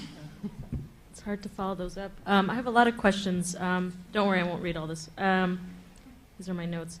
I guess the first question is, and this might be redundant perhaps if it was covered early on in the talk, I was also denied admission initially and then later on. I don't understand how things work at this school. I'm not a student here. But anyways, I wanted to ask two questions. So with respect to the, the vibrant BDS work we see growing in the United States, and with that comes the opposition to the BDS work, particularly in the language that people use. So if you support BDS, you're anti-Israeli, and literally like all, I think what's that post? Is it the Post, the paper that starts out with page 6? On that paper, I was reading recently that the boycott divestment campaign with respect to the co-op here in Brooklyn, it failed, and this anti-Israeli measure failed. So I guess my question is, with respect to the language, how do we really sort of shift the dialogue in the way we frame this work? Because I think the opposition will continue to grow in this really dichotomous. It's like if you support BDS work, then you're anti-Israeli, and it's just as a Palestinian American, I just really struggle with always being pushed back, and I know that.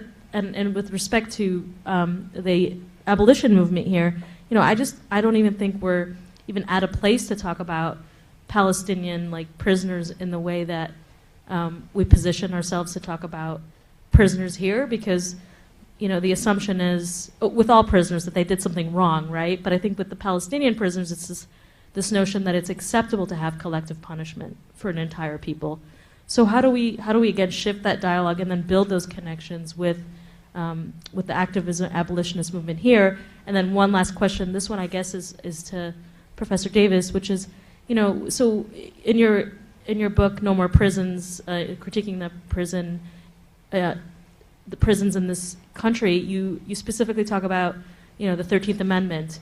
What sort of parallel? This is, I guess, to anyone. What sort of parallel do we have in Israel with the laws that specifically codify and create the legal system by which one can legitimately incarcerate for security reasons Palestinians? Sorry for being long-winded. Thank you all. Thank you. Should we take these now? Can we take a couple more? All right, can I take one more question? Okay, one more, and then we'll try, because they won't be able to remember this is everything. Be a fast one. Thank you. So I'm just wondering, in respect to thinking about pinkwashing in Israel, what is the role of queer identities in prison? So. Thank you. Should come next week. Okay, can we, anybody want to answer any of those? Whoever wants to go first. Well, I think the first question is... Can you use the mic? Can everybody hear? Oh, yeah. I think it's important that you point out the degree to which we often routinely accept modes of security that appear to be less harmful, but as a matter of fact, they prepare us to accept, larger. They prepare us to accept the security state. And I'll just tell this story that I constantly think about. Many, many years ago, I was in Northern Ireland, and I was invited by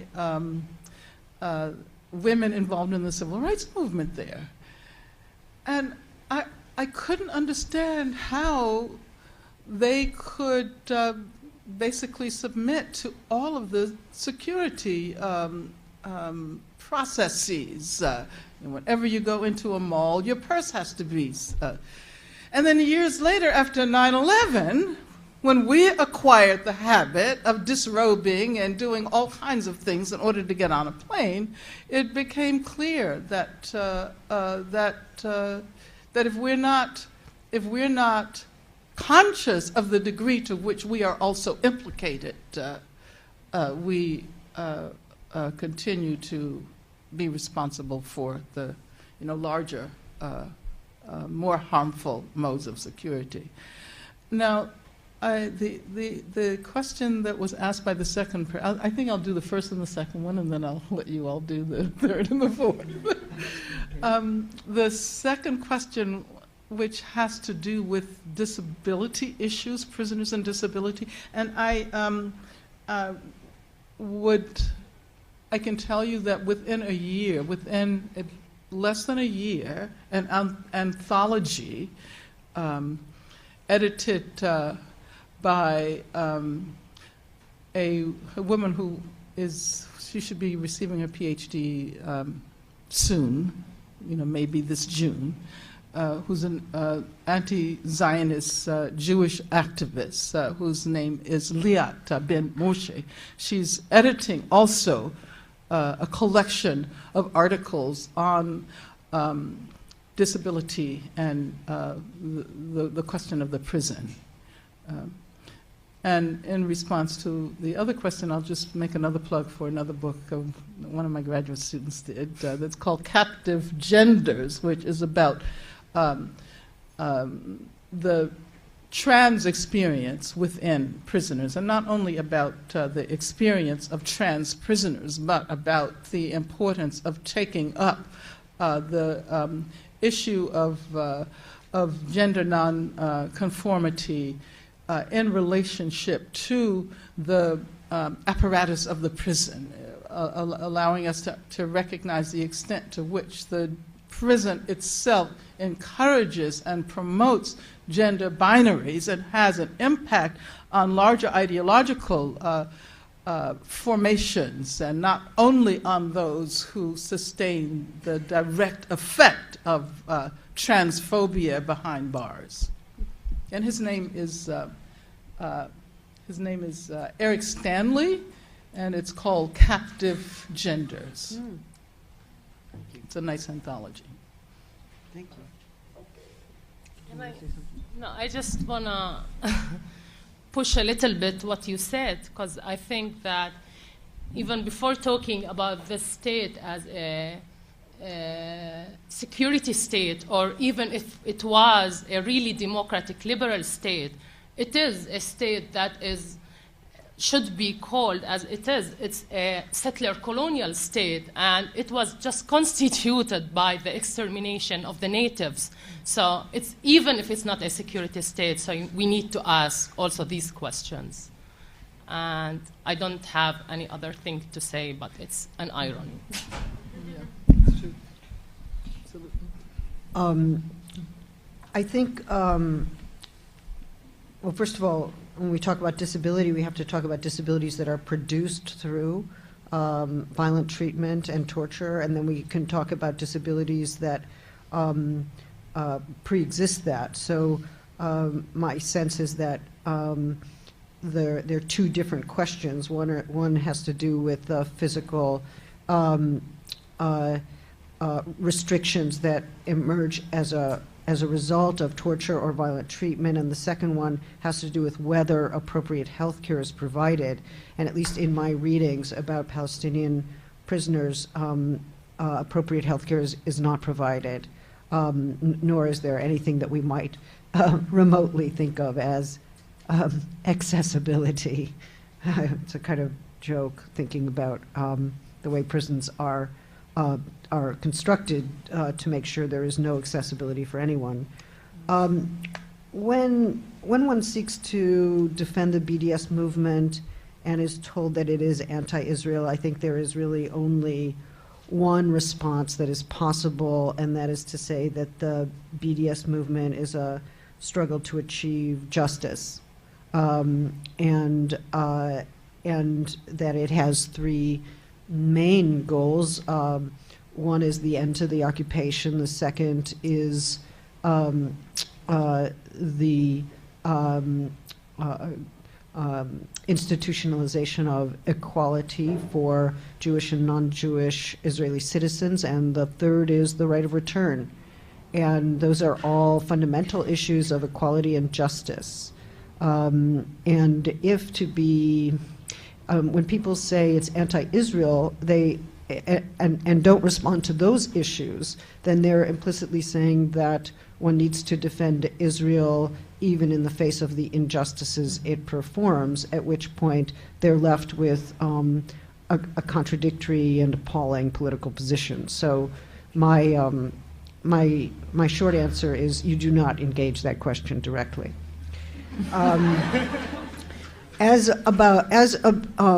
And you will note how quickly the argument can move to are you for, are you pro-Israel, are you anti-Israel, as if we're talking about soccer teams, right? And we're actually talking about fundamental issues of justice, and it has to be brought back to that. Don't let it get absorbed into the pro-anti-Israel framework. It's very, very important to resist that.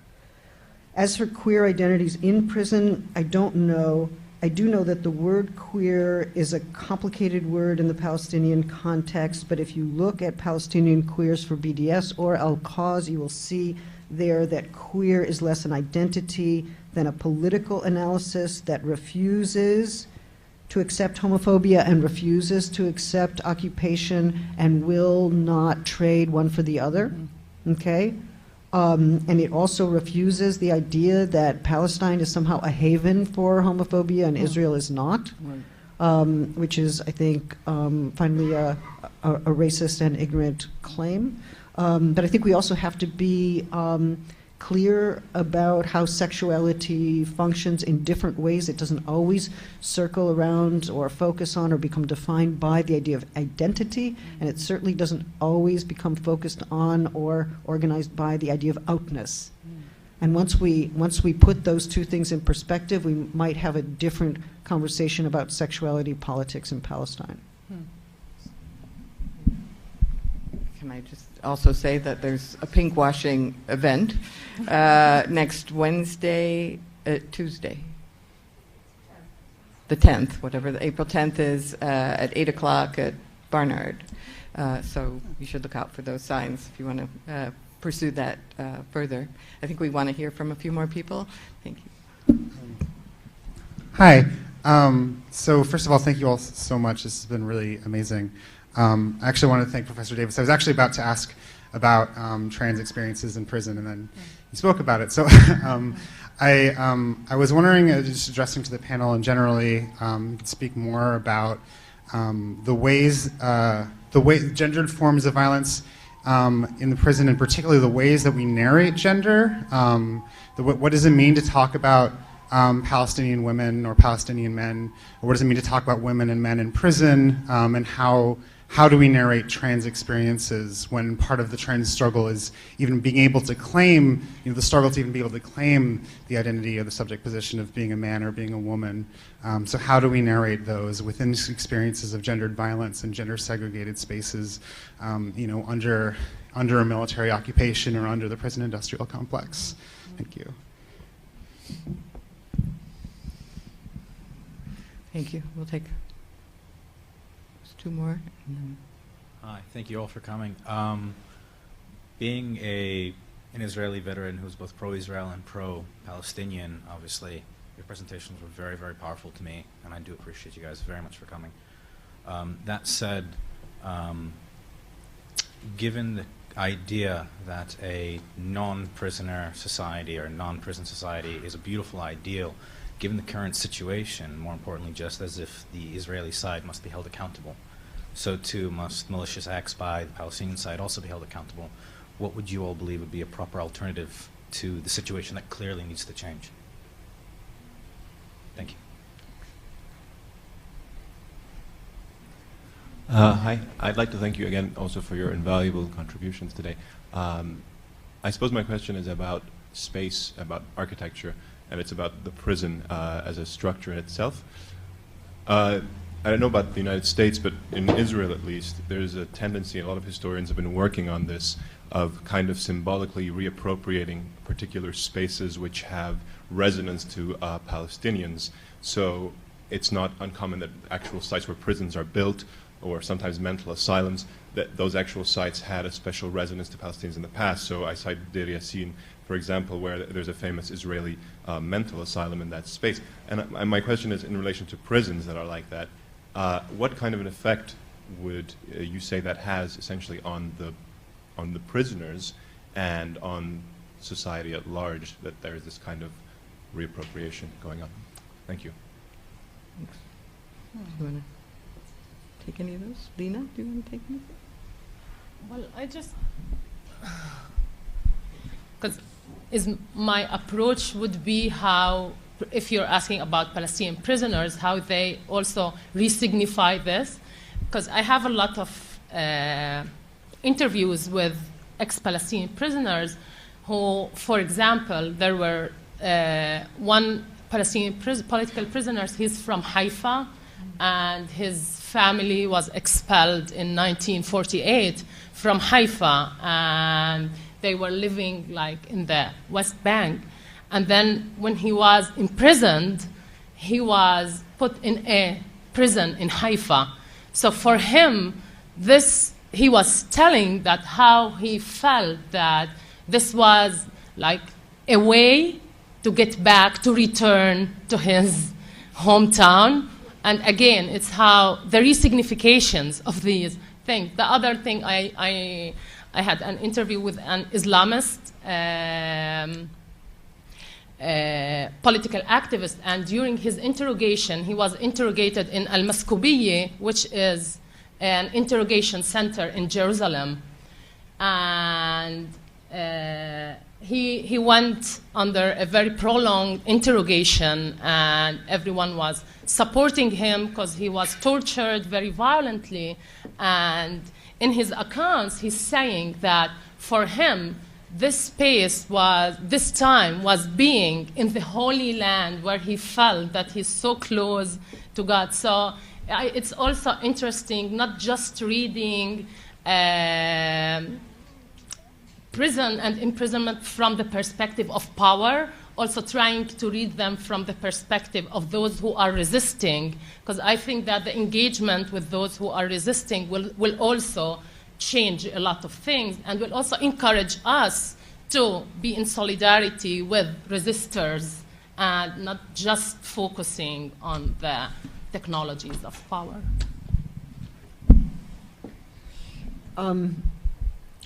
I wanted to say to the gentleman who claimed to be pro-Israel and pro-Palestinian, I really do think the pro thing really has to go. I mean, I don't understand it. It's as if we're in a, we're all pom-pom girls, or, we're rooting for our soccer team. I mean, I understand what it means to root for a soccer team, but these are not soccer teams, and they're not two parties who meet each other on equal terrain. We are actually talking about an ongoing situation of settler colonialism that uses and deploys carceral politics to reproduce itself through time and space in very, very particular ways. So we have to ask, when we talk about malicious acts, for instance, is the bombing of Gaza, and is that a malicious act, or is that or is that state-sponsored violence that is considered to be legitimate and a legitimate security act, whereas those who resist such bombings or who resist being dispossessed or expelled are understood to be committing crimes. We have to think about how the language of crime and punishment is ideological in the sense that Angela has made very, very clear, and how that relates to the state monopoly on violence, right? And how that gets called legitimate, how it gets called security, and then what becomes crime in relationship to that state violence. And it's why we can't I think easily accept that framework for the adjudication of the problem. We have to ask politically what does the language of crime do, and who can become criminal, and who is already and from the start exonerated from criminality. One question I have, and I think it's for Lina really, is I really enjoyed the description of resistance and of Sumud in particular, the doubleness of not confessing and not acknowledging. But I was wondering whether that I understand it as a practice of resignifying, and even as a bodily practice of resignifying. Is it also a mode of solidarity? How do we understand it as something that is produced serially among many people who are nevertheless sometimes forcibly, spatially separated from one another? How do we think about solidarity in that resistance practice? Well, yeah, why don't you respond first? Okay. Well, I think that thinking about Sumud, and again in both as a political strategy and as a theoretical, philosophical frame, and I'm trying also to think recognition and what does recognition mean. But then I think also following the life that Sumud took for itself, we can see how Sumud was not just like an ownership of the one who's practicing Sumud. Sumud, through the 80s, early 90s, became something that is the ownership of the whole community.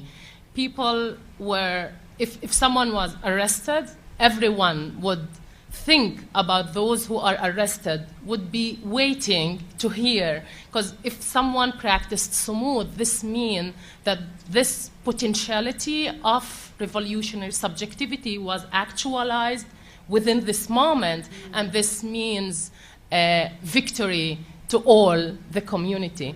The other thing, it became, there's a genealogy for Sumud, but also it became part of the public culture. You'll hear hundreds of songs about Sumud.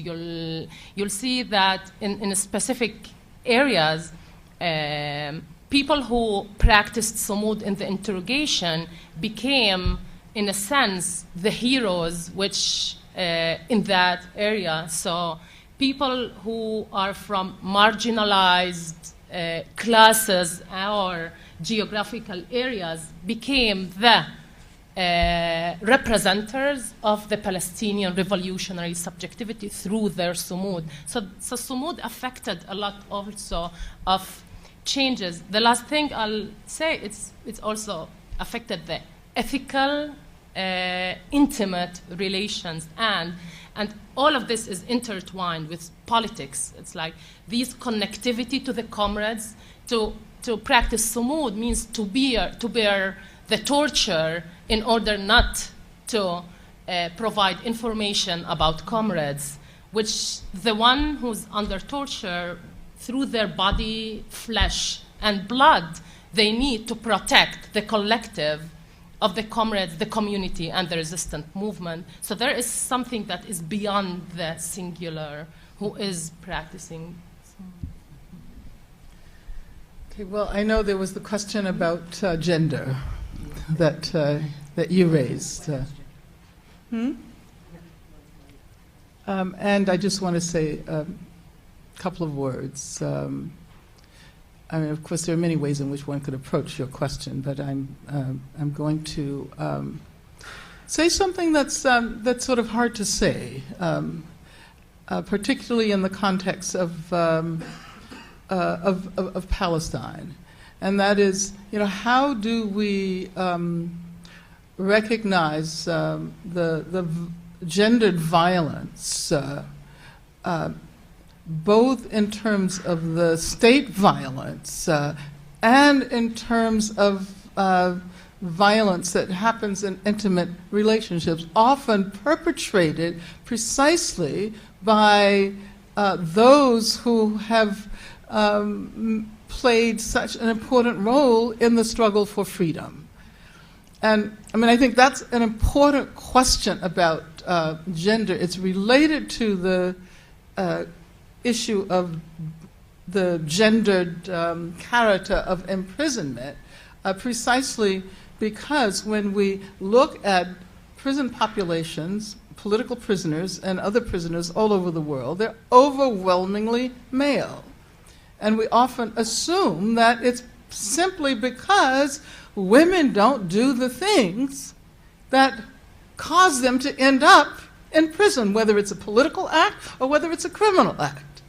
But I think that if we again disarticulate the crime and punishment, or political acts and punishment, we begin to see that there are other reasons why people end up behind bars. Some people do and some people don't.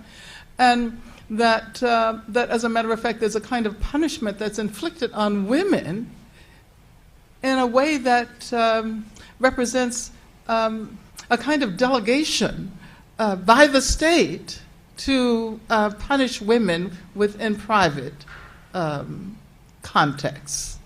So I think it's important to look at violence against women, which we tend to think we can eradicate simply by criminalizing it. And the fact is that over the last 30 years or so, the criminalization of violence against women has led to many, many more perpetrators of violence against women landing in prison, but it has not at all had an impact on the incidence of violence against women. So I think it would be really important, especially within a context like Palestine, I think, to try to address some of those really hard questions and develop modes of activism that allow us to be attentive to both expressions of violence. And then the other question about accountability, I totally agree with you, Judith, about the soccer team approach. But at the same time, I think we can think about accountability. And there's accountability that doesn't necessarily have to be resolved by or addressed by the institution of the prison. And I thought about this story I heard about a South African woman during the Truth and Reconciliation hearings whose husband and sons were killed by a South African, I think it was either a policeman or some official. And so when they went before the Truth and Reconciliation panel, she was asked what she wanted to be done to this man who had killed her husband, and I think it was 2 sons. And she said, well, I have no one left, and so I want you to come to my house every day. I want you to provide me with some companionship, which I've lost. And she went on, and I mean, of course, it was absolutely unimaginable, but this is what she wanted. This is how she thought that this man could be made accountable for his acts. And I think it's really important to begin to imagine other ways of achieving justice rather than always relying on vengeance and retribution.